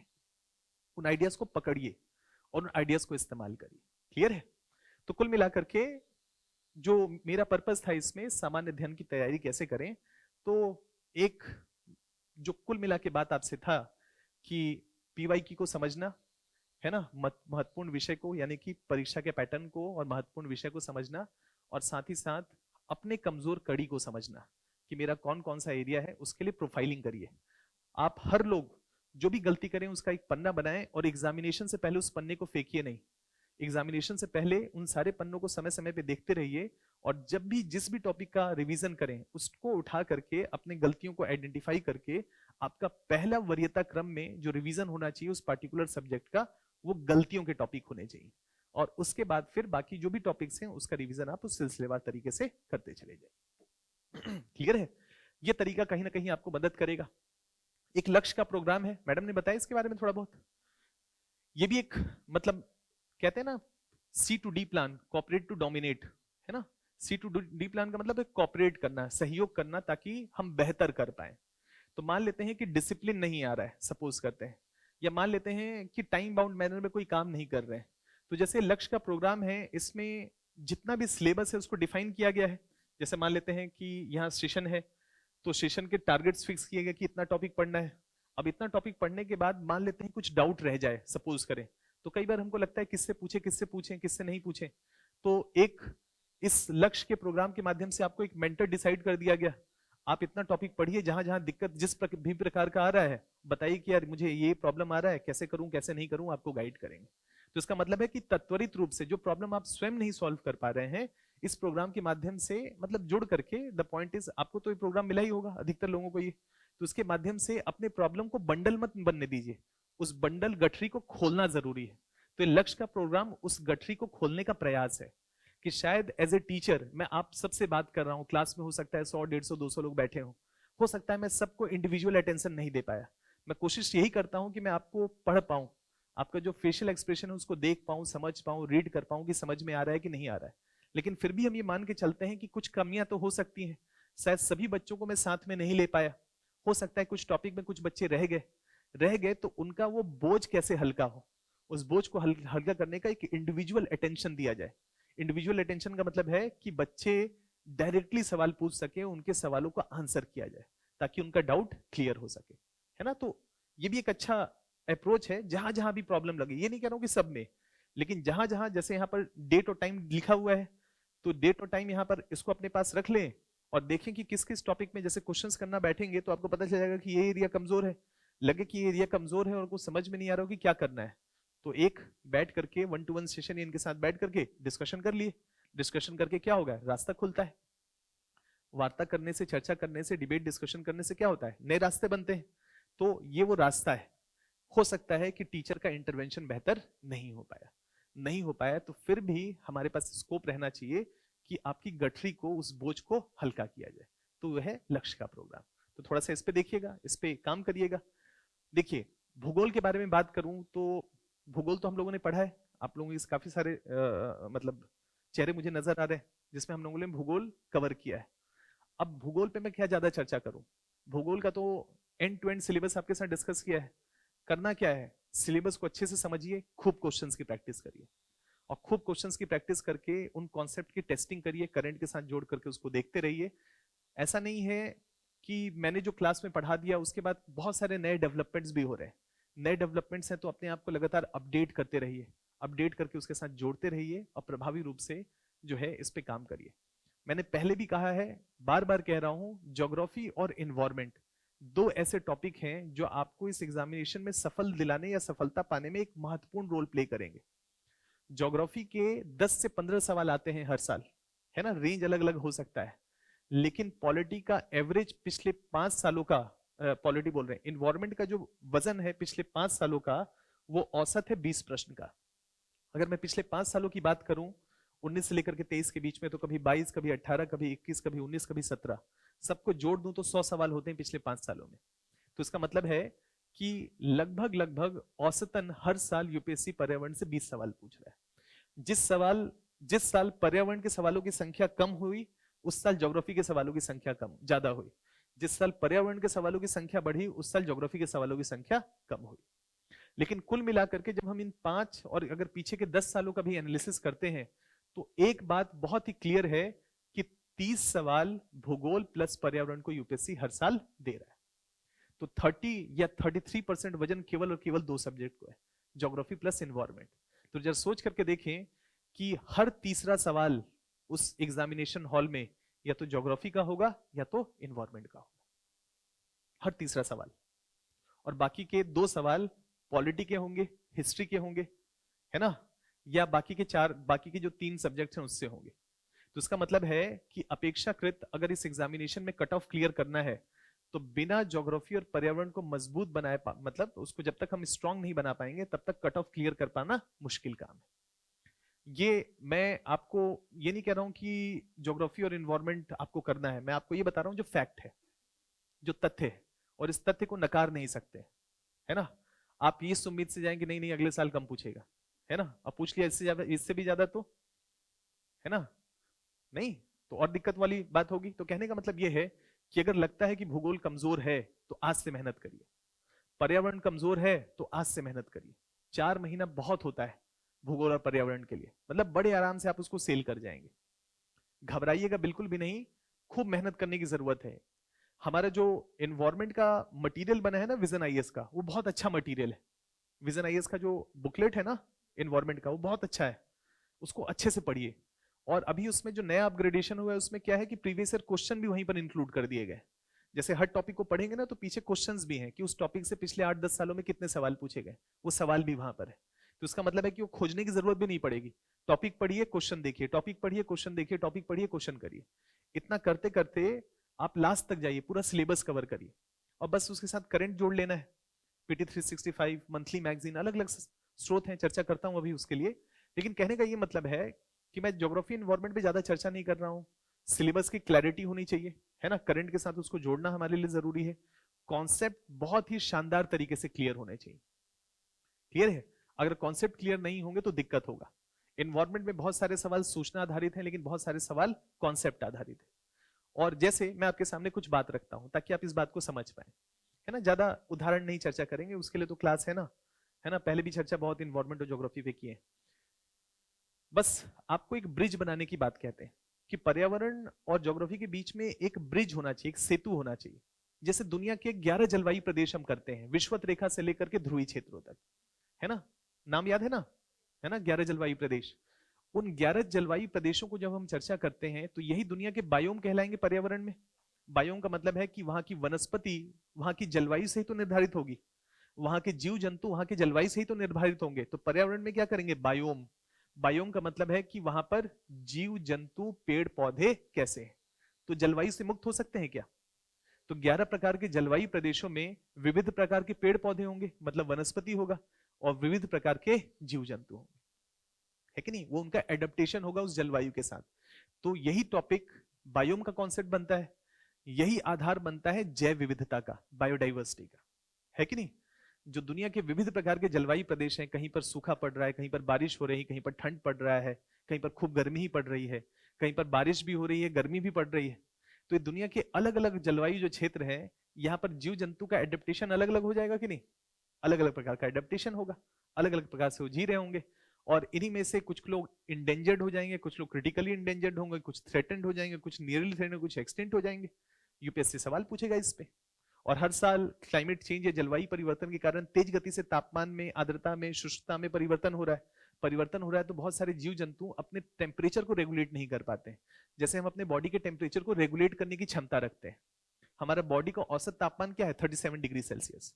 अगर हमारा इंजन हीट हो जाए तो पसीना निकलने लगता है। तो पसीना निकलने का मतलब क्या हुआ? हम अपने बॉडी को कूल डाउन कर रहे हैं, ठंडा कर रहे हैं, यानी कि हम टेम्परेचर को रेगुलेट करने की क्षमता रखते हैं। इसलिए हमको कहीं भी भेज दिया जाए हम जी लेते हैं। इसका मतलब है विषुवत रेखा में भी जी सकते हैं, ठंडे प्रदेशों में जाएं तो भी हम जी सकते हैं with scientific development and all. लेकिन हम बॉडी के टेम्परेचर को रेगुलेट करने की क्षमता रखते हैं। लेकिन दुनिया में अधिकतर जीव अपने बॉडी के टेम्परेचर को रेगुलेट नहीं कर सकते, वो बाहर के तापमान और आर्द्रता पे निर्भर होते हैं। और ऐसे में किसी भी प्रकार का बाहरी परिवर्तन तापमान में, वो उनको चूंकि अपने आप को रेगुलेट कर नहीं पाएंगे अपने तापमान को, अगर तापमान बढ़ गया तो उस हीट स्ट्रेस से वो गुजर जाएंगे, है ना? तो ऐसी स्थिति में क्या होगा? जैव विविधता का ह्रास होगा। तो पूरी दुनिया भर में तेज गति से जैव विविधता का ह्रास हो रहा है। लगातार पता चला कि वो एक्सटिंक्ट हो गया, वो एक्सटिंक्ट हो गया, ये एक्सटिंक्ट हो गया। पूरे हर साल, पूरे हर महीने करंट अफेयर्स में यही पढ़ते रहेंगे। किस जीव के बारे में पता चला कि अब वो वाइल्ड में मिलता ही नहीं। तो यूपीएससी का पेट एरिया है, जैव विविधता पे सवाल पूछता है। लेकिन टॉपिक ये है कि जैव विविधता को समझने के लिए दुनिया के 11 जलवायु प्रदेश को समझना पड़ेगा। और 11 जलवायु प्रदेश को समझेंगे तो वनस्पति समझ जाएंगे, जीव जंतु समझ जाएंगे, उनको समझ जाएंगे तो जैव विविधता समझ जाएंगे। और जैव विविधता समझ जाएंगे तो यूपीएससी हर साल जैव विविधता से सवाल पूछता है। कभी तितली पूछता है, कभी गिलहरी पूछता है, कभी शेर पूछता है, कभी भालू पूछता है, यही तो करता है। तो हमको भी लगता है यार तितली पूछ लिया इस बार, है ना? तितली क्यों पूछा हमसे? यूपीएससी का तैयारी कर रहे हैं। तितली पक्ष नहीं था, वो बायोडाइवर्सिटी एम था। और उस बायोडाइवर्सिटी के लिए वो क्लाइमेट का जो कॉन्सेप्ट था वो जानना चाहता था कि आप समझ रहे हैं कि नहीं समझ रहे। क्लियर है?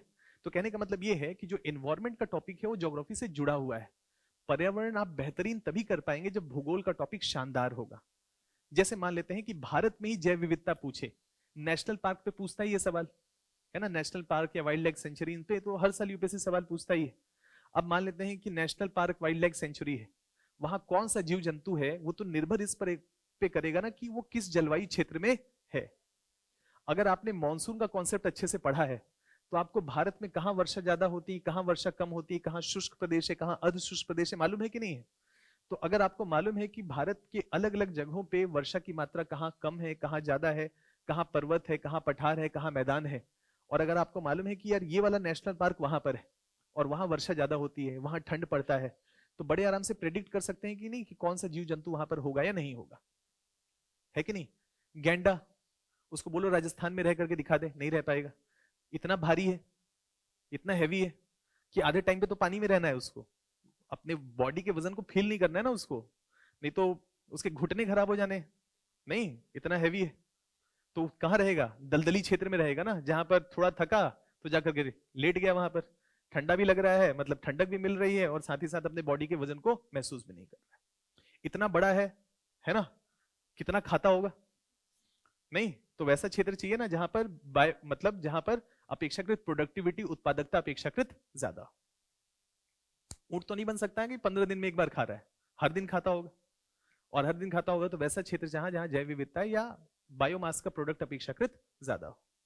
तो अगर हम मॉनसून अच्छे से समझ लें तो हम बड़े आराम से प्रेडिक्ट कर सकते हैं कि यार ये नेशनल पार्क होगा तो यहाँ कैसे जीव होने चाहिए, और इस नेशनल पार्क के बारे में कुछ पूछेगा कि यहाँ ये स्थिति है, यहाँ वर्षा ज्यादा होती है, यहाँ इस प्रकार के वनस्पति होते हैं, है ना, यहाँ भालू मिलता है, यहाँ चीता मिलता है, यहाँ कुछ मिलता है, मतलब अलग अलग चीज पूछेगा। तो अगर हमको जलवायु अच्छे से मालूम है तो वनस्पति का तो प्रेडिक्शन ही कर सकते हैं, और वनस्पति के आधार पर हम बता सकते हैं कि यार यहाँ पर कौन सा जीव होगा या नहीं होगा। रेड पांडा का नाम सुने, लाल पांडा, है ना, हिमालयन क्षेत्रों में रहता है, और वहां रहता है जहां पर बांस होता है, बैम्बू, क्योंकि बैम्बू के अलावा कुछ खाता ही नहीं, और बैम्बू वर्षा वाले क्षेत्रों में होता है, तो पश्चिमी हिमालय में तो होगा नहीं बैम्बू, होगा तो पूर्वी हिमालय में होगा।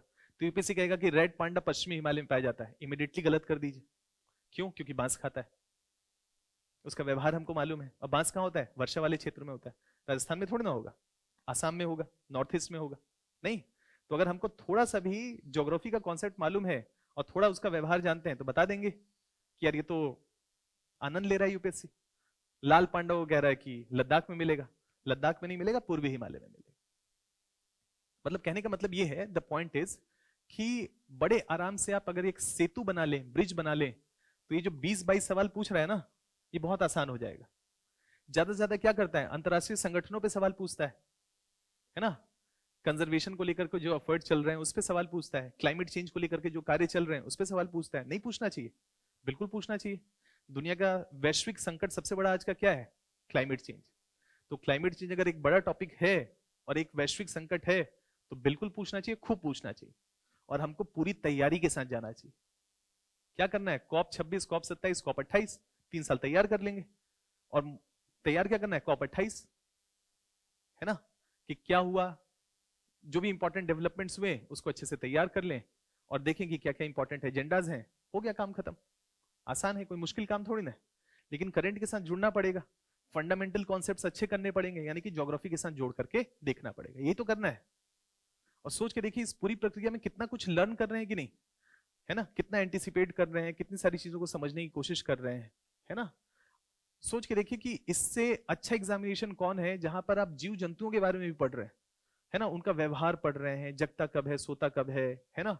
वो जगना सोना याद करना नहीं है, जगना सोना का एक उसका व्यवहार है, क्यों उसका व्यवहार ऐसा हो रहा है, जरूर उसका कुछ सर्वाइवल मैकेनिज्म होगा ना ऐसा। जितने भी बिल्लियां हैं उसमें सबसे बड़ा बिल्ली कौन सा होता है, लायन होता है।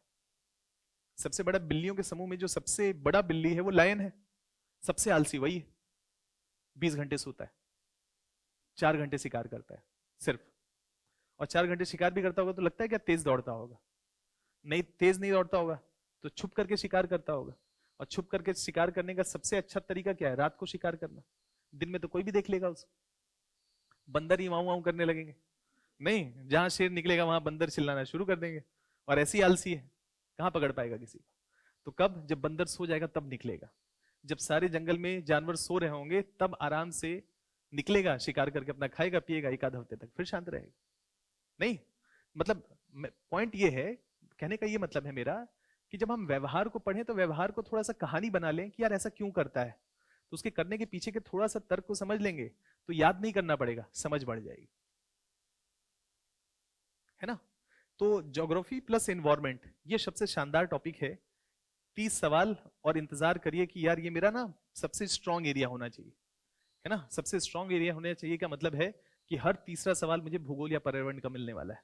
और मैं इसको इतना बेहतरीन कर लूंगा कि अगर 30 सवाल में से इमेजिन करें कि अगर हम 30 सवालों में से मान लेते हैं कि 5-7 सवाल ना कर पाए, मान लेते हैं 22-23 सवाल भी कर लिए, तो बाकी 30 सवालों में से मान लीजिए 22 सवाल कर लिए, 8 गलत हो गया या 8 अटेम्प्ट नहीं किए, तो अब 70 सवाल बचे ना। उस 70 सवालों में से 30 सवाल भी अगर ठीक कर लेना चुन करके, तो भी एग्जामिनेशन का कट ऑफ क्लियर हो जाना है। कितना आसान है। इसका मतलब है कि ज्योग्राफी एनवायरनमेंट के 30 में से 20-22 सवाल अगर क्लियर हो गए तो प्रीलिम्स एग्जामिनेशन क्रॉस करना, क्लियर करना कितना आसान। और अगर ये गड़बड़ हो गया तो वहां पर 70 सवालों में से एक्यूरेसी का लेवल बहुत ज्यादा जाना पड़ेगा, 55-60 का, क्योंकि यहां पर गलती किए होंगे उसकी भरपाई, और प्लस वहां पर 70 में से मैक्सिमम सवाल सही करने पड़ेंगे, तो क्या होगा, संकट की स्थिति होगी। तो अपेक्षाकृत ये एग्जामिनेशन बहुत आसान है, मतलब थोड़ा सा अगर पैटर्न समझें, एग्जामिनेशन का प्रैक्टिस करें, क्वेश्चंस का एनालिसिस करें, तो आपको एक बात समझ में आ जाएगी कि हर तीसरा सवाल तो ज्योग्राफी एनवायरनमेंट का है। इसमें बड़ी बात क्या है, थोड़ा सा मेहनत करता हूं, 4 महीना है, इसको स्ट्रांग बना लेता हूं, बाकी सब चीजें तो हैं ही, अगर ये कमजोर कड़ी है तो इसको मजबूत बना लेता हूं, और इतना मजबूत बना लेता हूं कि 30 में से 20-22 सवाल करने की स्थिति में आ जाऊं, दैट्स इट। उसके बाद बाकी 70 सवालों में से देख लूंगा। क्लियर हो जाना है कट ऑफ, कोई मुश्किल थोड़ी ना है। लेकिन जब हमको स्ट्रेटेजी ही नहीं मालूम होगी, हम एनालिसिस ही नहीं करेंगे, हमको महत्व ही नहीं मालूम होगा, तो इसका मतलब हम मेहनत किए जा रहे हैं लेकिन डायरेक्शन नहीं है, हमको ये नहीं मालूम है कि कहां पर कितना एनर्जी लगाने की जरूरत थी। तो थोड़ा सा निटी ग्रिटी पे काम करना पड़ेगा, मतलब थोड़ा सा ऑयलिंग करना पड़ेगा, थोड़ा सा नट बोल्ट्स देखने पड़ेंगे कि कहाँ ज्यादा टाइट करने की जरूरत है, और उसके हिसाब से थोड़ा प्रिपरेशन बस पे काम करिए, हो जाएगा ये एग्जामिनेशन क्लियर। तो ज्योग्राफी और इन्वायरमेंट कई बार चर्चा की है ओपन सेशंस में, इसमें इसको थोड़ा सा ध्यान दीजिएगा। इस 4 महीने में आपका ये टारगेट होना चाहिए कि ये मेरा एक स्ट्रॉन्ग एरिया होना चाहिए, इसकी कमजोरी के साथ एग्जामिनेशन में नहीं उतरना है, ये बात ध्यान रखिएगा। इस एग्जामिनेशन में ज्योग्राफी प्लस एनवायरनमेंट कमजोर नहीं होना चाहिए, मजबूती के साथ उतरना है, क्लियर है। और मजबूती से उतरने का मतलब क्या है, 3 से 4 रिवीजन। क्या करना है, एक बार जो सिलेबस है उसको 3 से 4 बार अच्छे से पढ़ लेना है, और उसके साथ साथ प्रीवियस ईयर क्वेश्चन पेपर में अगर 5 साल का देखें तो 100 सवाल इन्वायरमेंट के मिल जाएंगे और 50-60 सवाल ज्योग्राफी के मिल जाएंगे, तो 160 सवाल हो गए। और कम से कम 7 से 8 टेस्ट कर लीजिए ज्योग्राफी प्लस इन्वायरमेंट का, मतलब 700-800 सवाल कर लीजिए अच्छे से। इतने में आपको अपना कमजोरी और अपना मजबूत पक्ष समझ में आ जाएगा। जो कमजोर एरिया हो, जैसा मैंने बताया कि उसकी लिस्टिंग कर लीजिए, उस पर काम करिए। ज्योग्राफी प्लस इन्वायरमेंट मजबूत हो गया, काम खत्म। इतना ही तो करना है, नहीं इतना ही करना है का मतलब है कि थोड़ा हर दिन थोड़ा थोड़ा इस डायरेक्शन में काम करेंगे तो ज्योग्राफी और एनवायरनमेंट एक मजबूत पहलू हो जाएगा। इतना करते ही आप एक कंफर्टेबल पोजीशन में आ जाएंगे। ये एक पेड़ है, मैंने कुछ लोगों को एक कहानी कभी सुनाई होगी, है ना, ध्यान है कौन सा पेड़ है ये, जायंट सिकोया, है ना। ये पेड़ इसलिए आपको दिखा रहे हैं ताकि आप समझ पाए कि यार जिंदगी जो है ना, ये जो लाइफ है ना, इसमें ये पेड़ ही सब कुछ सिखा देता है। अगर इस पेड़ को देखें ना तो काफी कुछ सीखने के लिए मिलता है। जैव विविधता के पॉइंट ऑफ व्यू से इस पेड़ को देखें तो ये आदमी देखिए कितना छोटा नजर आ रहा है, नहीं 260 फीट 275 फीट ऊंचा होता है, 25-26 मंजिला इमारत के बराबर ये पेड़ होता है। दुनिया के सबसे लंबे पेड़ों में से एक है जायंट सिकोआ, क्लियर है। और जीता कितने साल है, 2000-3000 साल तक। उम्र भी ज्यादा है, लंबा चौड़ा भी है ना, विशाल है ना। जीवन में यही तो बनना है, विशाल, है ना। कैसे बनेंगे, और हजारों सालों तक जीता है, यानी कि हजारों सालों तक नाम रहे। यानी कि आप जिस जिले में जाएं और काम करके जाएं तो नाम होना चाहिए ना कि यार दुर्गा शक्ति नागपाल आई थी। नहीं, आज भी गौतम बुद्ध नगर में किसी को दुर्गा शक्ति नागपाल को जानते हो, अरे वही जिसने सारे ट्रकों को बंद कर दिया था, आज भी उनका नाम याद करते हैं लोग, है ना। तो काम ऐसा करिए जो नाम याद रखा जाए। तो काम करने का मतलब है कि जायंट सिकोआ हो गई हो, कैसे हो गई, अपने काम से हुई ना, है ना। उन्होंने ऐसा काम किया। तो जायंट सिकोआ आपको ये बताना चाहते हैं कुल मिलाकर के कि अगर इस जायंट सिकोआ को देखते हैं ना तो एक बात बहुत समझ में आती है कि जो जायंट सिकोआ है इसके बीज बहुत ही छोटे होते हैं, बहुत ही बारीक होते हैं, 1 mm का साइज होता है, इतना छोटा बीज होता है, और वो इतना विशाल पेड़ बन जाता है। तो कहने का ये मतलब है आपके लिए एग्जामिनेशन के पॉइंट ऑफ व्यू से किसी आइडिया को छोटा आइडिया नहीं समझेंगे, हर आइडिया के अंदर विशालतम बनने की संभावना है। हर दिन थोड़ा थोड़ा स्टेप, छोटे छोटे बेबी स्टेप्स, हर दिन थोड़ा थोड़ा सवाल करना, हर दिन डिसिप्लिन के साथ सिलेबस को कंप्लीट करना आपको ग्रैंड रिजल्ट्स देगा, बड़े रिजल्ट देगा। आपको जीवन में जायंट सिकोआ बनाएगा। तो अगले 4 महीने में आपको जीवन को विशाल करना है ना, सक्सेस को अचीव करना है, तो कुछ मत करिए, इस जायंट सिकोआ से सीखिए कि इतना विशाल कैसे हुआ। तो उसकी शुरुआत एक छोटे से बीज से हुई थी। इसका मतलब है कि हर बड़ा काम एक छोटे से स्टेप से ही शुरू होता है। अगर आपने कुछ निर्णय लिया कि ये काम जो है अगर मैं थोड़ा थोड़ा करके करता रहूं तो मैं अपने टारगेट के करीब चला जाऊंगा। मान लेते हैं कि करंट अफेयर्स पढ़ना है, 12 महीने का मैगजीन है, हर महीने में 100 पन्ने हैं, तो 12 महीने में 1200 पन्ने, यही ना कुल मिलाकर के। मान लेते हैं कि मैं 30 पन्ना डेली पढ़ूं, 30 पेजेस डेली पढ़ूं, है ना, या 25 पन्ना डेली पढ़ूं, तो 10 दिनों में 250 पन्ना, 20 दिनों में 500 पन्ना और 30 दिनों में 750 पन्ने। यानी कि मैं 1 से 1.5 महीने में जो करंट अफेयर्स के 12 महीने के मैगजीन है उसको पूरा एक बार रिवाइज कर दूंगा। दूसरी बार भी जब रिवीजन करें तो मान लेते हैं यही 1.5 महीना सपोज करते हैं, तो 3 महीने हो गए। तीसरे रिवीजन में इतना ही समय लगेगा कि कम लगेगा? इससे कम लगेगा। लेकिन सोच के देखें कि 1200 पन्ने का जो गठरी था उसकी शुरुआत एक बेबी स्टेप से हुई थी, 25 पन्ने से, और उसने कितना बड़ा परिवर्तन लाया। 3-4 बार आपको पढ़ा देगा, 3-4 बार आप रिवीजन कर लेंगे, और जैसे 3-4 बार रिवीजन किए करंट अफेयर्स के सवालों की संख्या 30 से 35 होती है, रेंज में आ जाएगा। और बहुत सारे बच्चे क्या होंगे, कंफ्यूज होंगे, कहां से पढ़े कहां से नहीं पढ़े, एक बार पढ़े बाकी नहीं पढ़े। और आप छोटे छोटे बेबी स्टेप्स उठाए जायंट सिकोआ की तरह, एक छोटा सा बीज कि यार मुझे ना थोड़ा थोड़ा करके करंट अफेयर्स पढ़ना है, और लॉन्ग टर्म में 3-4 महीनों में मैं 3 से 4 बार पढ़ लूंगा। 20-25 पन्ने पढ़ने में कितना समय लगेगा? हार्डली 1.5 से 2 घंटे। वो भी पहली बार पढ़ेंगे, तो दूसरी बार पढ़ेंगे तो और कम समय लगेगा, तीसरी बार पढ़ेंगे तो और कम समय लगेगा, और चौथी बार तो सिर्फ पन्ना पलट रहे होंगे, है कि नहीं? तो कहने का मतलब है कि जायंट सिकोआ तो यही सिखाता है, छोटे आइडिया बड़े रिजल्ट्स देते हैं। तो बेबी स्टेप्स उठाइए, छोटे छोटे टारगेट्स फिक्स करिए, बड़े टारगेट की जरूरत नहीं है, छोटे टारगेट करिए। वो टारगेट कब जायंट सिकोआ हो जाएगा आपको खुद नहीं पता चलेगा। क्लियर है? इससे एक और चीज सीखते हैं, power of positioning and luck. ये जायंट सिकोआ ऐसी जायंट सिकोआ नहीं हुआ है, ये वहां पर हुआ है। सभी बीज जायंट सिकोआ नहीं बनते, वही बीज जायंट सिकोआ बनता है जिसको धूप मिलती है, जिसको पानी मिलता है। अपने आप को धूप दीजिए, अपने आप को पानी दीजिए, अपने आप को पॉजिटिव रखिए, अपने आप को मोटिवेटेड रखिए। हर उन ऊर्जा के इर्द गिर्द रहिए जो आपको मोटिवेट करता हो, इंस्पायर करता हो। क्लियर है? जीवन में परिवर्तन जो है वो नेगेटिव थॉट से नहीं आता है, पॉजिटिव आइडिया से आता है।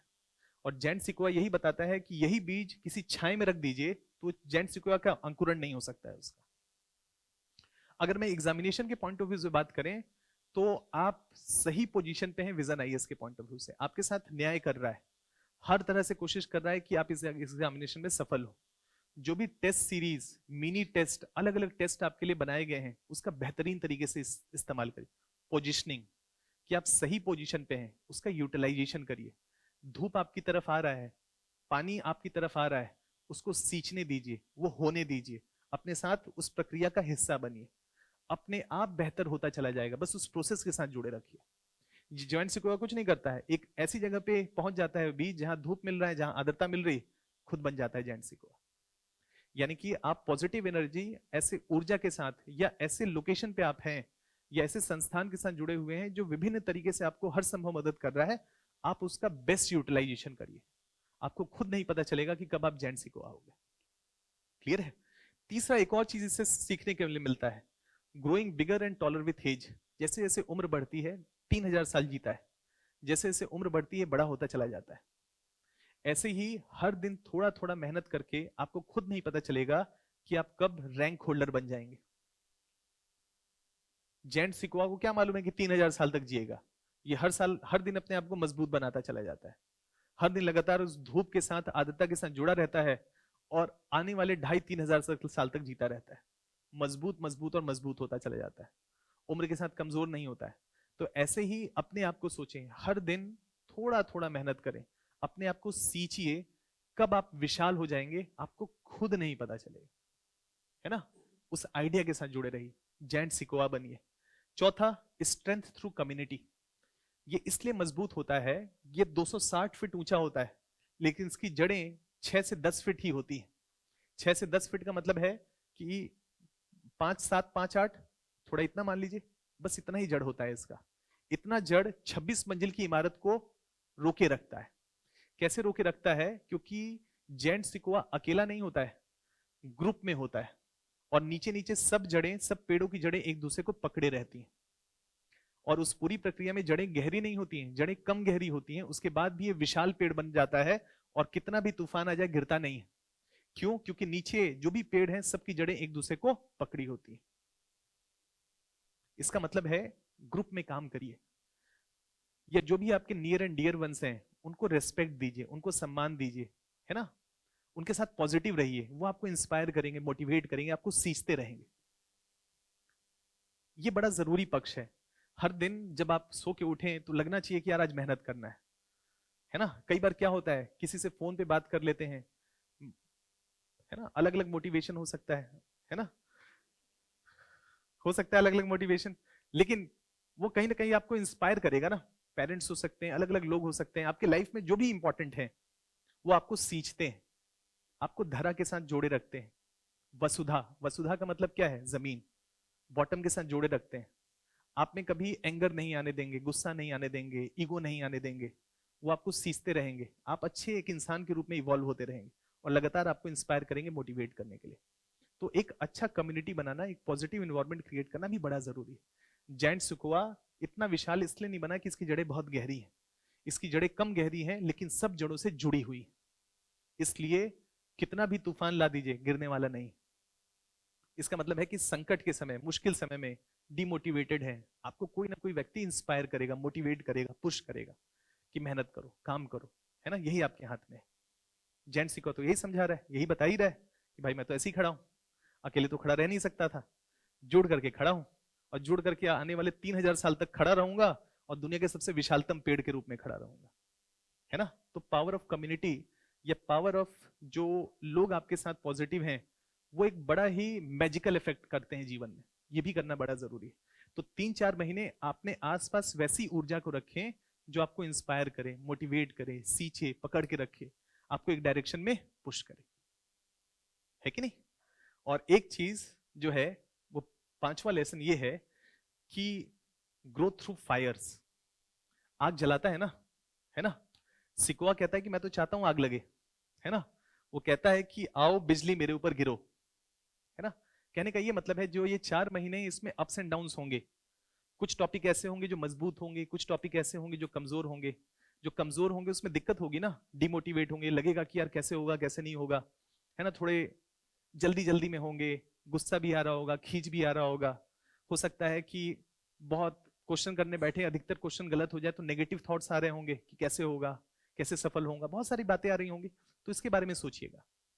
ये पेड़ कहता है, इसने अपनी छाल को इतना मोटा कर लिया है ना, कि कहता है बिजली को कि गिरो मेरे पे, है ना। ये कहता है कि मेरे मेरे ऊपर बिजली गिरो, और बिजली गिरता है तो इसको जला नहीं पाता है।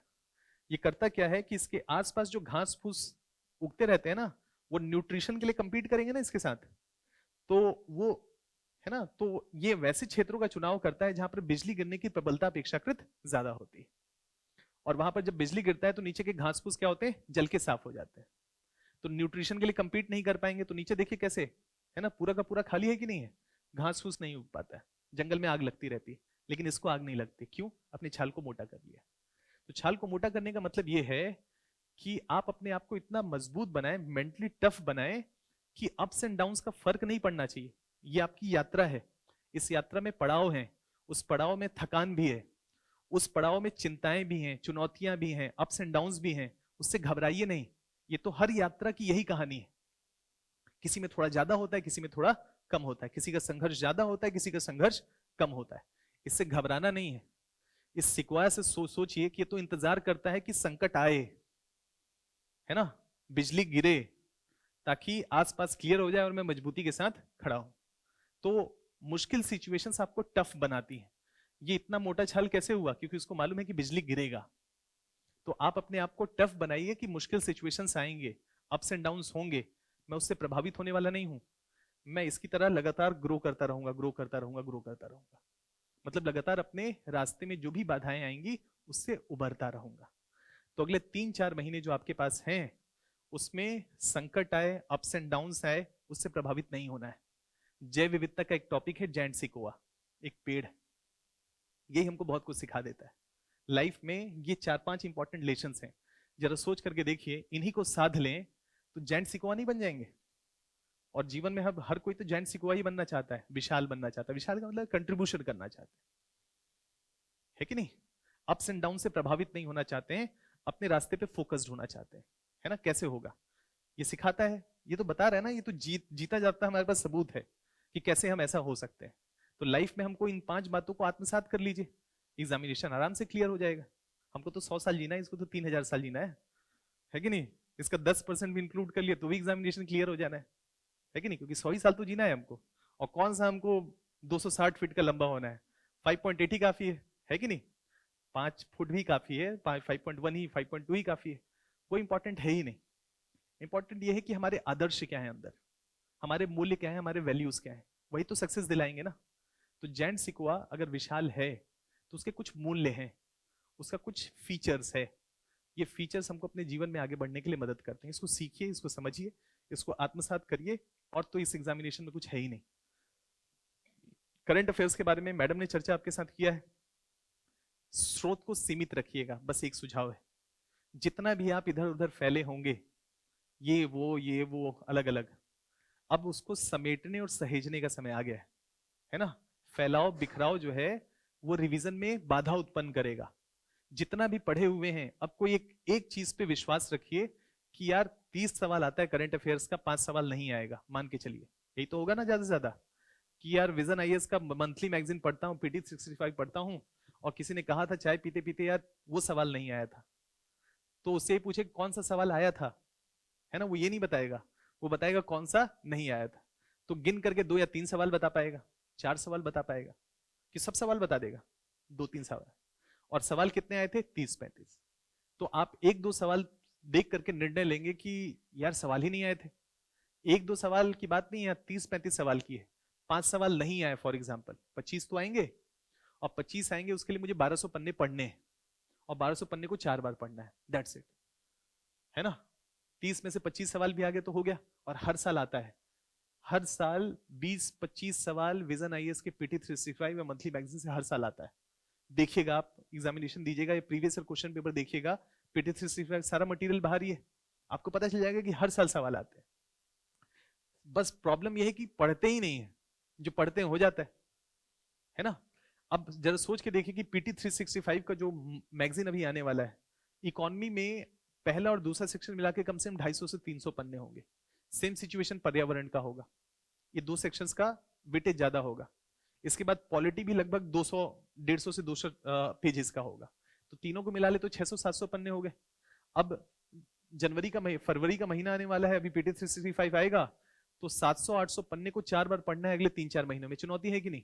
इतने में आपने कहा, किसी ने कहा कि यार वो वाला मैगजीन भी बढ़िया है, वो भी ले आए, है ना?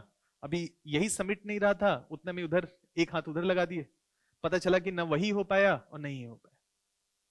और फिर क्या कहते हैं कि यार सब कुछ पढ़ के देख लिया, ये भी पढ़ा था, वो भी पढ़ा था, आए नहीं। क्यों? क्योंकि आपने अपने साथ न्याय नहीं किया। हमारा दिमाग इतनी सारी सूचनाओं को एक बार पढ़ करके आत्मसात कर ही नहीं सकता है, चाहे एल्बर्ट आइंस्टीन खुद क्यों ना आ जाए। क्लियर है? एक बार इतनी सारी सूचनाओं को आत्मसात आप नहीं कर सकते। आपको उसके साथ न्याय करना है तो आपको जस्टिस अपने साथ करना पड़ेगा, कि 3 से 4 बार जब तक उन सूचनाओं को आप पढ़ेंगे नहीं, रिवीजन नहीं करेंगे, तब तक वो संभव नहीं है। और जो एग्जामिनेशन का सिलेबस है उसमें एक से ज्यादा स्रोत पे अगर आप निर्भरता बढ़ाएंगे तो विश्वास करिए उसको समेट पाना मुश्किल काम है। अगर आपने समेट भी लिया करंट अफेयर्स को तो वो किसी ना किसी कॉस्ट पे होगा, पॉलिटी के, इकोनॉमी के, हिस्ट्री, ज्योग्राफी, या किसी ना किसी के कॉस्ट पे होगा। तो एक को अच्छा करने के चक्कर में हो सकता है किसी 15-20 क्वेश्चन का त्याग हो गया, वो नहीं करना है। एक ही चीज पे विश्वास रखिए और उस विश्वास के साथ उसको 4 बार, 5 बार, 6 बार, जितनी बार रिवीजन कर सके बार बार रिवीजन करिए। इतना करिए करंट अफेयर्स में। तो करंट अफेयर्स का सिंपल सा है, गूगल बाबा का इस्तेमाल करते ही है ना? कोई भी चीज ना समझ में आए तो थोड़ा सा गूगल पे रिसर्च कर लिया। फॉर एग्जांपल पीटी 365 है, मंथली मैगजीन है, मान लिया कुछ पढ़ना शुरू किए, और पढ़ना शुरू किए जैसे, क्या हमारे प्रधानमंत्री ग्रीस की यात्रा पे गए थे? मेरा आपसे सवाल है, ग्रीस की यात्रा पे गए थे? क्या लगता है? नहीं गए थे ना? क्यों जाएंगे ग्रीस? क्या मतलब है ग्रीस से? अलेक्जेंडर कभी आया था वहां से? अब तो आया नहीं है कोई। 40 साल में पहली यात्रा है हमारे प्रधानमंत्री की। पिछले 40 सालों में पहली बार देश का प्रधानमंत्री ग्रीस गया। तो पिछले 40 सालों में गया तो ग्रीस कहां है? यूरोप में। कौन कौन से पड़ोसी देश हैं?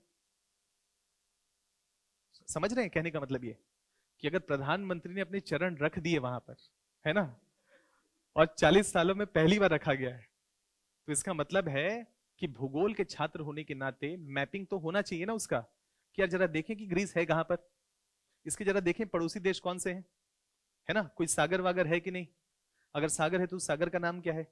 अच्छा जरा देखें कोई शहर वहर है कि नहीं ग्रीस में, शहर है तो जरा देखें कि कौन कौन से शहर है कि नहीं, थोड़ा सा तैयार करना पड़ेगा।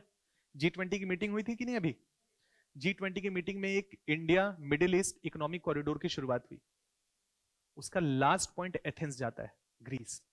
इसलिए गए थे वहां क्योंकि G20 में घोषणा करना था कि, है ना, कि आप तक प्रोजेक्ट लेकर के आ रहे हैं कनेक्टिविटी का, तो उससे पहले जाकर के मनाना भी तो था, तो मनाए तो ग्रीस मान गया।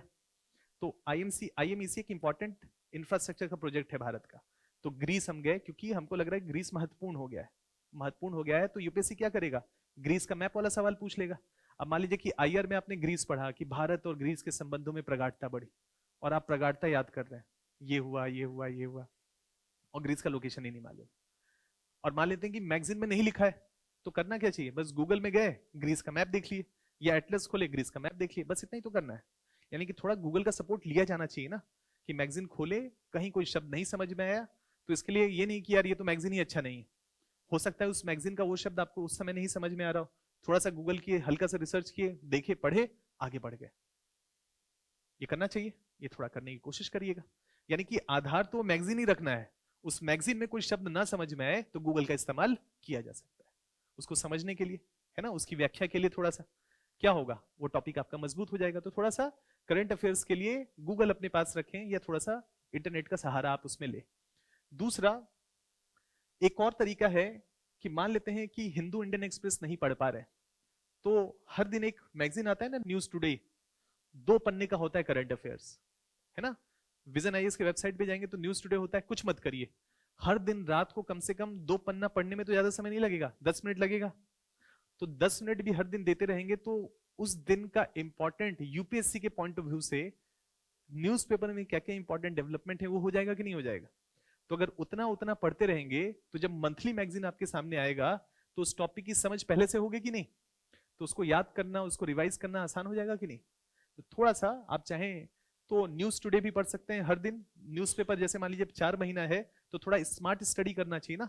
स्मार्ट स्टडी करने का मतलब है कि बाकी सब सिलेबस पे ज्यादा फोकस करें, और करंट अफेयर्स में अगर न्यूज़पेपर, हिंदू, इंडियन एक्सप्रेस ज्यादा समय ले रहा है तो स्मार्टली क्या करें, स्विच कर जाए न्यूज टुडे पे। हर दिन रात को सोने से पहले 10-15 मिनट इसको पढ़ के सो जाइए, कुछ मत करिए। पीटी 365 पढ़ेंगे, मंथली मैगजीन पढ़ेंगे तो ये चीज वहां पर कवर्ड होगा। पढ़ते समय आपको मालूम होगा कि हाँ ये मैंने पढ़ा था, उस समय याद करना आसान होगा, रिवाइज करना आसान होगा। तो इन 4 महीनों के लिए सुझाव समझ में आ रहा है ना। इन दोनों को सब्स्टिट्यूट किया जा सकता है इन 2 पन्नों से हर दिन। थोड़ा सा जो समय बचेगा उसका बेहतर यूटिलाइजेशन उन सब्जेक्ट्स पे करिएगा जो कि अभी आपको मजबूत बनाने की जरूरत है। आपको खुद मालूम हुआ ना कि कौन कौन से एरियाज हैं जिसमें मुझे थोड़ा और काम करने की जरूरत है, तो यहां से जो समय बचेगा उसको वहां पर शिफ्ट कर दीजिएगा। तो ये भी होता रहेगा, और साथ ही साथ जो मजबूत जिसको बनाने की जरूरत है उस पर भी आप काम करते रहेंगे। पीटी 365 है ना, जैसे मान लेते हैं, सपोज करिए कि किसी एक टॉपिक पे चर्चा हुई, मान लीजिए कि पश्चिमी एशिया है, वेस्ट एशिया है। वेस्ट एशिया में पता चला कि यार वो हमास वाला वॉर जो चल रहा है इजराइल का, वो भी एक टॉपिक था। पता चला कि यूएई भी इंपॉर्टेंट था, पता चला कि तुर्की के साथ भी कुछ संबंधों में प्रगाढ़ता बढ़ी है, सऊदी अरेबिया के साथ भी हमारे रिलेशंस अच्छे हुए हैं। एक महीने में, किसी महीने में, अप्रैल मई के महीने में सऊदी अरेबिया था, एक किसी महीने में अक्टूबर नवंबर के महीने में पता चला कि यार यूएई वाला था। तो बिखरा हुआ है कि नहीं पूरे साल भर में अलग अलग चीज, है ना। पीटी 365 में क्या होगा, एक हेडिंग होगा पश्चिमी एशिया, और वेस्ट एशिया में पूरे साल भर में जो जो टॉपिक न्यूज में होंगे एक साथ वहीं पर दिया होगा। तो बड़े आराम से प्रोफाइलिंग कर लेंगे आप कि यार पश्चिमी एशिया में ये एरियाज हैं जहां पर हमको काम करने की जरूरत है। ऐसे ही जैव विविधता का टॉपिक होगा इन्वायरमेंट के पॉइंट ऑफ व्यू से। तो जैव विविधता में पता चला कि कोई जीव जंतु मई के महीने में दिया हुआ है, कोई जीव जंतु सितंबर के महीने में दिया हुआ है, कोई दिसंबर के महीने में दिया है, कोई जनवरी के महीने में दिया हुआ है। जैव विविधता के टॉपिक में पूरे 12 महीने के जो भी इंपॉर्टेंट स्पीसीज हैं वो एक साथ एक जगह पे रख दिए गए।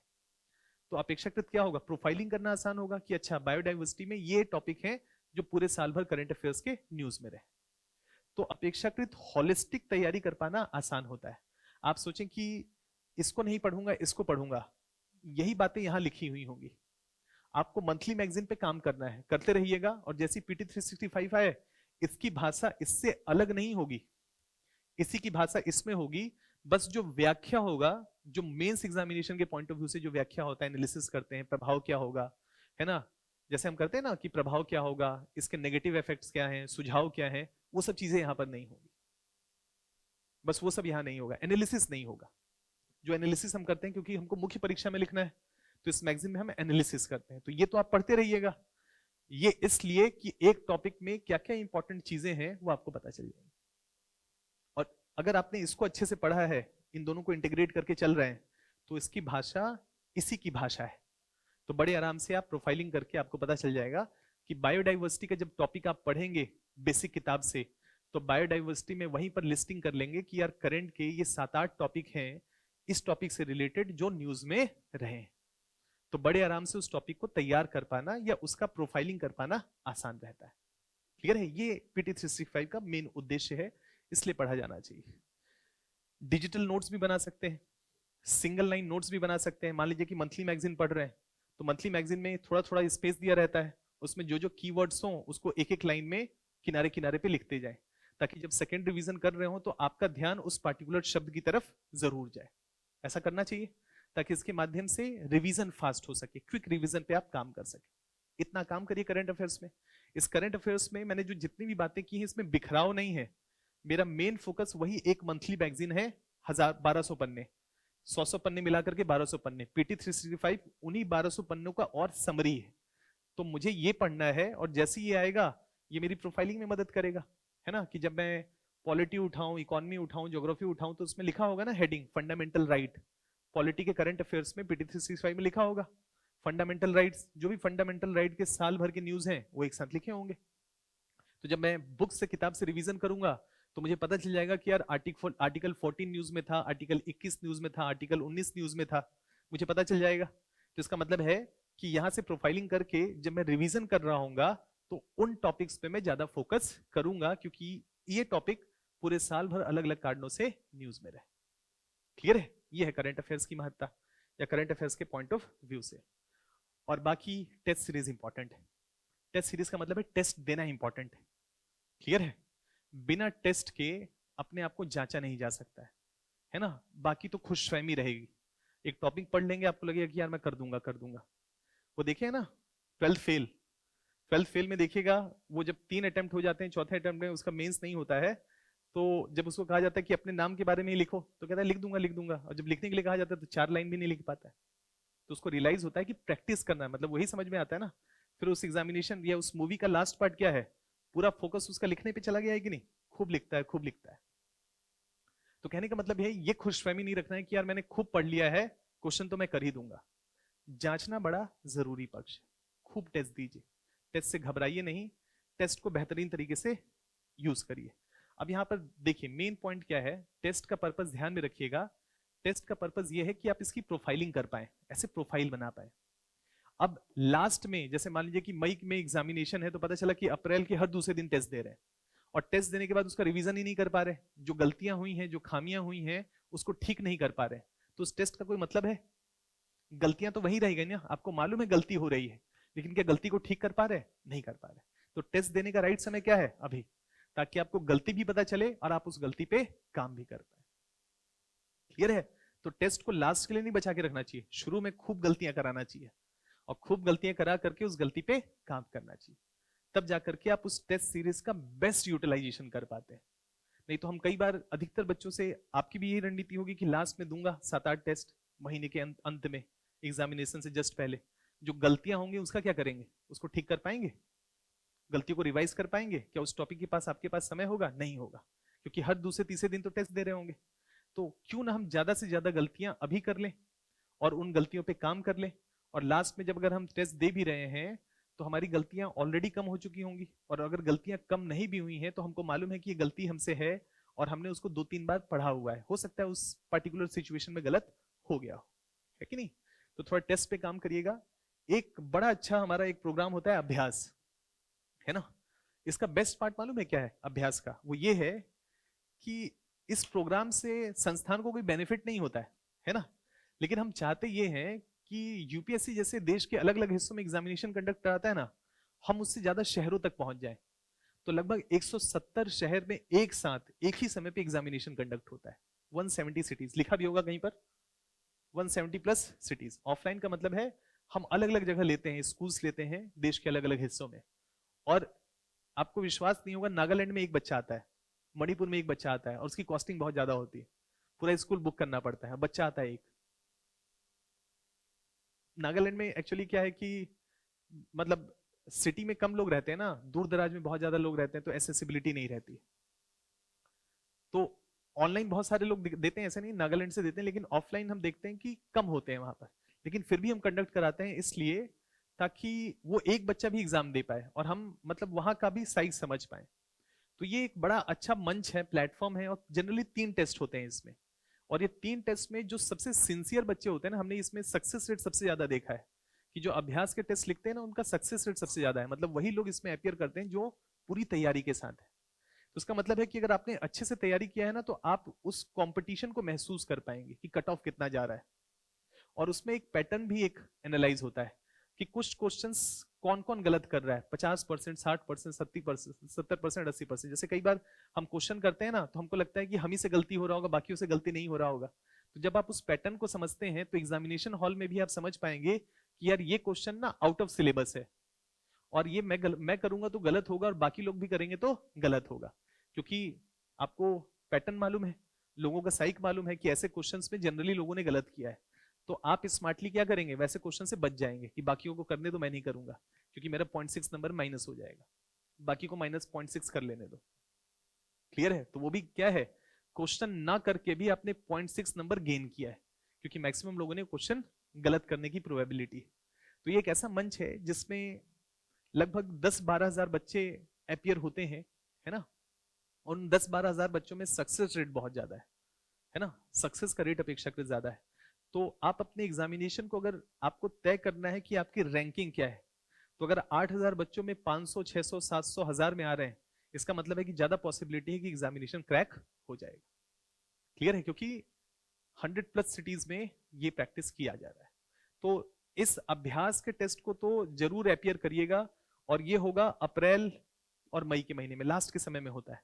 तो अभी जितना गलती करना है खूब टेस्ट दीजिए, और इस अभ्यास के टेस्ट को ऐसा समझ लीजिएगा, इसका फीस बहुत ही मिनिमल होता है, ना के बराबर होता है ना। तो इसका मेन पर्पज ये है कि आप अपने आप को पूरे ऑल इंडिया लेवल पे अपने आप को जांच पाएं कि बाकी की तुलना में मैं कहां परफॉर्म कर रहा हूं। और पहले टेस्ट में अच्छा परफॉर्म ना करें ना, तो घबराइएगा नहीं कि यार 5,000 रैंक है ना। वो 8,000 में भी 5,000 रैंक है, ऐसा समझिएगा, वो सबसे सिंसियर बच्चे हैं। क्लियर है? मतलब कहने का मतलब है कि अगर फर्स्ट टेस्ट में गड़बड़ हो जाए तो सेकंड टेस्ट में अटेम्प्ट करिए, थर्ड टेस्ट में अटेम्प्ट करिए। और ये 2-3 टेस्ट के बीच में हम अंतर, मतलब डेट के अंतर रखते हैं काफी ज्यादा। इसका मतलब है आप रिवीजन कर सकें, रिवीजन करके आप अपने आप को बेहतर कर सकें। तो ये 2-3 टेस्ट लास्ट के लिए रखिएगा, और अभी जो भी विजन के टेस्ट सीरीज आप जो कर रहे हैं, उसको जितना जल्दी हो सके खत्म कर दीजिए, मार्च के एंड तक, अप्रैल के एंड तक उसको खत्म कर दीजिए, ताकि ये 2-3 टेस्ट में आप फुल फोकस लास्ट में कर पाए। और अभी जितना टेस्ट दे पाएंगे, गलतियों को आइडेंटिफाई कर पाएंगे, गलतियों पे काम कर पाएंगे, और काम कर पाएंगे तो बेहतरीन रहेगा। ये कुछ आइडियाज आपके साथ साझा करने थे एग्जामिनेशन के पॉइंट ऑफ व्यू से। क्लियर है? अगर कोई सवाल आपके हो तो पूछ लें जी। कितने टेस्ट देखिए वो डिपेंड करता है आप पे भी। जैसे मान लेते हैं सब्जेक्ट वाइज भी टेस्ट होते हैं, पॉलिटी है, हिस्ट्री है, ज्योग्राफी है, इकोनॉमी है। अगर आपको लगता है कि मेरे कुछ सब्जेक्ट्स अपेक्षाकृत कमजोर हैं, तो हमको सेक्शन वाइज टेस्ट ज्यादा देना चाहिए। अगर आपको लगता है कि मेरे सारे सेक्शंस लगभग लगभग ठीक हो गए हैं, तो आपको फुल लेंथ टेस्ट देना चाहिए, है कि नहीं। तो ये इस बात पे भी निर्भर करता है कि मतलब जैसे आप अपने एरियाज को आइडेंटिफाई कर पाएंगे, तो हमारे जैसे 5 उंगलियां बराबर नहीं है, तो सारे 5 सब्जेक्ट में बराबर का कंफर्ट कैसे हो सकता है, हो ही नहीं सकता है। तो हमको करना तो ये है कि एक थ्रेशोल्ड के आगे जाए। तो अगर आपको लगे कि पॉलिटी थोड़ा कमजोर है, तो उसके टेस्ट की संख्या को बढ़ा दे। और ये कब पता चलेगा, जब पॉलिटी, इकोनॉमी, ज्योग्राफी, हिस्ट्री के टेस्ट आप देंगे, तब आपको आइडिया लगेगा। तो पैटर्न को समझना है कि मैं किसमें मजबूत हूं, किसमें अपेक्षाकृत कमजोर हूं। तो हर व्यक्ति का अलग अलग इसमें होगा, लेकिन in general full length test कम से कम 4 से 6 देने चाहिए। 4 से 6 देने में हमको एक ओवरऑल एक बेहतर क्लैरिटी बन जाता है। तो 4 से 6 टेस्ट हो तो बात की बात है, लेकिन अभी सब्जेक्ट वाइज टेस्ट पे फोकस करिए। और सब्जेक्ट वाइज का मतलब है कि पूरा पूरा मत उठाइए, पॉलिटी, हिस्ट्री, ज्योग्राफी जो भी आपका कंप्लीट हुआ है उसको उठाइए, उसके 2-3 टेस्ट हैं उसको दे दीजिए, फिर पॉलिटी लीजिए, जो भी आपका एरिया है कमजोर लग रहा हो उसमें पहले मेहनत करिए। युद्ध के समय कमजोर चीज को मजबूत नहीं बनाया जाता है, शांति के समय किया जाता है। तो अभी शांति का समय है अभी, है ना। जब जैसे जैसे एग्जाम पास आएगा ना वो युद्ध का समय होगा, तो शांति के समय में लगे कि जो कमजोर पक्ष है उसको मजबूती में तब्दील किया जा सकता है। संकट के समय में कमजोर चीज को मजबूत नहीं बनाया जा सकता है। तो जो भी आपको लगे इन 5 एरियाज में ये मेरा थोड़ा सा अपेक्षाकृत इसमें काम करने की जरूरत ज्यादा है, इसको पकड़ लें, उस पर खूब काम करें, 3-4 टेस्ट दें, उतने में आपका काफी रिकवरी हो जाएगा, मतलब काफी बेहतर स्थिति में आ जाएंगे। एक बात ध्यान रखिएगा कि प्रोफाइलिंग करना है कि कौन कौन से एरियाज हैं जिसमें हमको मतलब गलती, प्रोबेबिलिटी अपेक्षाकृत गलती होने की संभावना ज्यादा है और मैं गलती भी कर रहा हूं उसमें, ताकि रिवीजन करते समय वो टॉपिक्स आपके मजबूत रहे। जी अभी अभी रहने दीजिए, अब 3-4 महीने खूब अच्छे से प्रीलिम्स एग्जामिनेशन पे फोकस करिए, कंपटीशन अपेक्षाकृत ज्यादा है। हाँ सर, टेस्ट में टाइम ज़्यादा लगता है एनालाइज करने में, तो टाइम मैनेजमेंट कैसे करेंगे सर? लगने दीजिए समय, जूझिए उसके साथ। कितना समय लगता है? 2.5-3 घंटे? इससे ज़्यादा ही लगता है सर। 4 घंटे? जी हाँ लगने दीजिए। जी। ये जो 4 घंटे है ना, ये आपके लिए बड़ा जरूरी है वो पक्ष, इससे ज्यादा शॉर्टकट तो हो ही नहीं सकता है, तो समय तो लगेगा ही। और टेस्ट लिखते समय ना गलती हुआ तो गलती होने के बाद कई बार हम मॉडल आंसर पढ़ लेते हैं, मॉडल आंसर ही मत पढ़िए, जा करके बेसिक किताब में उसको पढ़िए भी कि यार गलती क्यों हुआ मुझसे, तो समय तो लगेगा ना। लेकिन एक बार अगर आपने उसको पढ़ लिया तो अब ये बताइए अगली बार गलती होने की संभावना बहुत कम होगी कि नहीं। तो ये मेहनत आपके काम का है ना, क्योंकि आपको मालूम है कि यार मुझसे ये गलती हुई है। अब अगर जब आप उसको समय नहीं देंगे तो ठीक कैसे होगा, तो समय तो लगेगा उसमें। तो पहली बात तो ईश्वर का धन्यवाद करिए कि यार मुझे ना समय रहते गलती पता चल गई नहीं, और जब पता चल गई तो लाओ इसको ठीक ही कर लेता हूं। और जब ठीक करने बैठेंगे तो तोड़ना बहुत आसान काम है, जोड़ना मुश्किल काम होता है। तो जो आपने गलती किया है वो तोड़ा है, मतलब ब्रेक किया है, और अब आप उसको जोड़ना है, फिक्स करना है, तो समय तो लगेगा उसमें। और समय लगेगा तो थोड़ा तो समय देना पड़ेगा, उससे घबराइए नहीं। 4 घंटे की जगह 6 घंटे भी लगे, लेकिन उस टॉपिक में आने वाले समय में आपके कॉन्फिडेंस के लेवल को लेकर के ऊपर लेकर के जाएगा। मतलब आप उस क्वेश्चन से आने वाले समय उस टॉपिक से घबराएंगे नहीं, आप इंतजार करेंगे कि अच्छा मैंने गलती किया था, अब तो मेहनत भी कर लिया हूं, अब पूछे, अब ज्यादा संभावना है कि सही कर दूंगा। क्लियर है? कंप्लीट करें, है ना जी। अच्छा आप पूछ लीजिए, फिर आप पूछ लीजिए। देखिए अभी अब मेरे हिसाब से फेब, मार्च, अप्रैल ये 3 ही महीने रह जाते हैं। तो अब इन 3 महीनों में मुख्य परीक्षा पे ज्यादा फोकस मत करिए, प्रारंभिक परीक्षा पे ही काम करिए। मतलब कहने का मतलब है पढ़ते रहिए, मेंटल मैप बनाते रहिए, है ना, लिखने का, लेकिन लिखने की जगह ज्यादा फोकस क्वेश्चंस पे करिए, क्योंकि प्रारंभिक परीक्षा एलिमिनेशन का राउंड है ना, एलिमिनेशन का राउंड है और कंपटीशन टफ है, मतलब लाखों लोग इसमें अपियर करते हैं, और 0.1 नंबर से जो है वो रैंक, मतलब उसमें कट ऑफ डिसाइड हो जाता है, तो थोड़ा सा कंपटीशन ज्यादा है। अब इन 3 महीनों में अपेक्षाकृत ज्यादा अपना ओरिएंटेशन लिखने की जगह ज्यादा से ज्यादा नंबर ऑफ क्वेश्चंस पे कर दीजिए, है ना, प्रीलिम्स एग्जामिनेशन के प्रैक्टिस अपेक्षाकृत ज्यादा करें जी। तो जो मंथली बैंकिंग की रिवीजन करना है, जो टॉपिक और मतलब सब्जेक्ट वाइज करेंगे या फिर मंथली वाइज? मंथली वाइज करिए। सब्जेक्ट वाइज के लिए पीटी 365 आ रहा है ना आपके पास, आ रहा है, तो उसमें आपको पता ही चल जाएगा, है ना, तो आपको पता चल जाएगा, तो उसी में लिख दीजिएगा ये इस महीने का, इस महीने का, इस महीने का, इस महीने का है। उससे पढ़ना हो तो उससे पढ़ लीजिएगा, नहीं तो उससे पढ़ लीजिएगा। भाषा दोनों की सेम ही रहेगी, बस अंतर क्या रहेगा, बस समझाए ना आपको कि कारण नहीं होगा, प्रभाव नहीं होगा, सुझाव नहीं होगा, आगे की राह क्या होगी, ये सब बातें नहीं होंगी उसमें। जो कोर बातें होंगी उस समय उसके डेवलपमेंट के पॉइंट ऑफ व्यू सारी बातें उसमें, ठीक है। कंप्लीट करें, चलिए 2-3 लाइनों के साथ अपनी बात को कंप्लीट करते हैं। मंजिलें उन्हीं को मिलती है ना, जिनके सपनों में जान होती है। मंजिलें उन्हीं को मिलती है जिनके सपनों में जान होती है। पंखों से कुछ नहीं होता, हौसलों से उड़ान होती है। तो ये एग्जामिनेशन जो है वो हौसले का एग्जाम है ना, मतलब आपको लगातार कुछ दिनों तक, कुछ महीनों तक खूब काम करना पड़ेगा जी। पूछें सर। पीटी 365 करंट अफेयर्स के लिए पर्याप्त है क्या? पीटी 365 के लिए पर्याप्त है क्या पूरे साल के करंट अफेयर्स के लिए? मंथली मैगजीन पढ़े हैं कि नहीं, ये सवाल तो तभी आता है। नहीं सर। है ना, क्यों नहीं पढ़े? सर टाइम मैनेज नहीं हो पाया। देखिए, ये भी अब ऐसे सिचुएशन का भी कुछ तो समाधान करना ही पड़ेगा कि मान लेते हैं कि ऐसा सिचुएशन है लाइफ में जिसमें हमने मंथली मैगजीन नहीं पढ़ा, है ना। अब उसके लिए विक्टिमाइज नहीं करना है अपने आप को। अब ऐसे सिचुएशन में ये जो क्राइसिस का सिचुएशन है या करंट अफेयर्स में अगर हमने पूरे साल भर अगर नहीं पढ़ा है तो इसका मतलब है कि पीटी 365 पे तो रिलाई करना पड़ेगा, और रिलाई करना पड़ेगा तो थोड़ा ईमानदारी से रिलाई करिएगा। फिर ईमानदारी से का मतलब है कि कम से कम 4 से 5 बार तो पढ़िएगा ही पढ़िएगा, और गूगल अपने पास जरूर रखिएगा कि कहीं जगह पे व्याख्या नहीं होगी, क्योंकि व्याख्या वाला जो पॉइंट था उसको तो कट कर दिया जाएगा। तो ऐसी स्थिति में गूगल बगल में रखिएगा, मतलब गूगल साथ में रखिएगा, जहां जहां लगे कि कुछ व्याख्या की जरूरत है वो शब्द डाले और डाल करके थोड़ा उसकी व्याख्या पढ़ लिए और पढ़ करके आगे बढ़ते रहे। और कम से कम 4 से 5 रिवीजन करना जरूरी होगा, क्योंकि उसमें सूचनाएं बहुत होंगी, और अगर हम पहले पढ़े होते तो उन सूचनाओं को पीटी 365 के माध्यम से सेकंड रिवीजन हो रहा होता।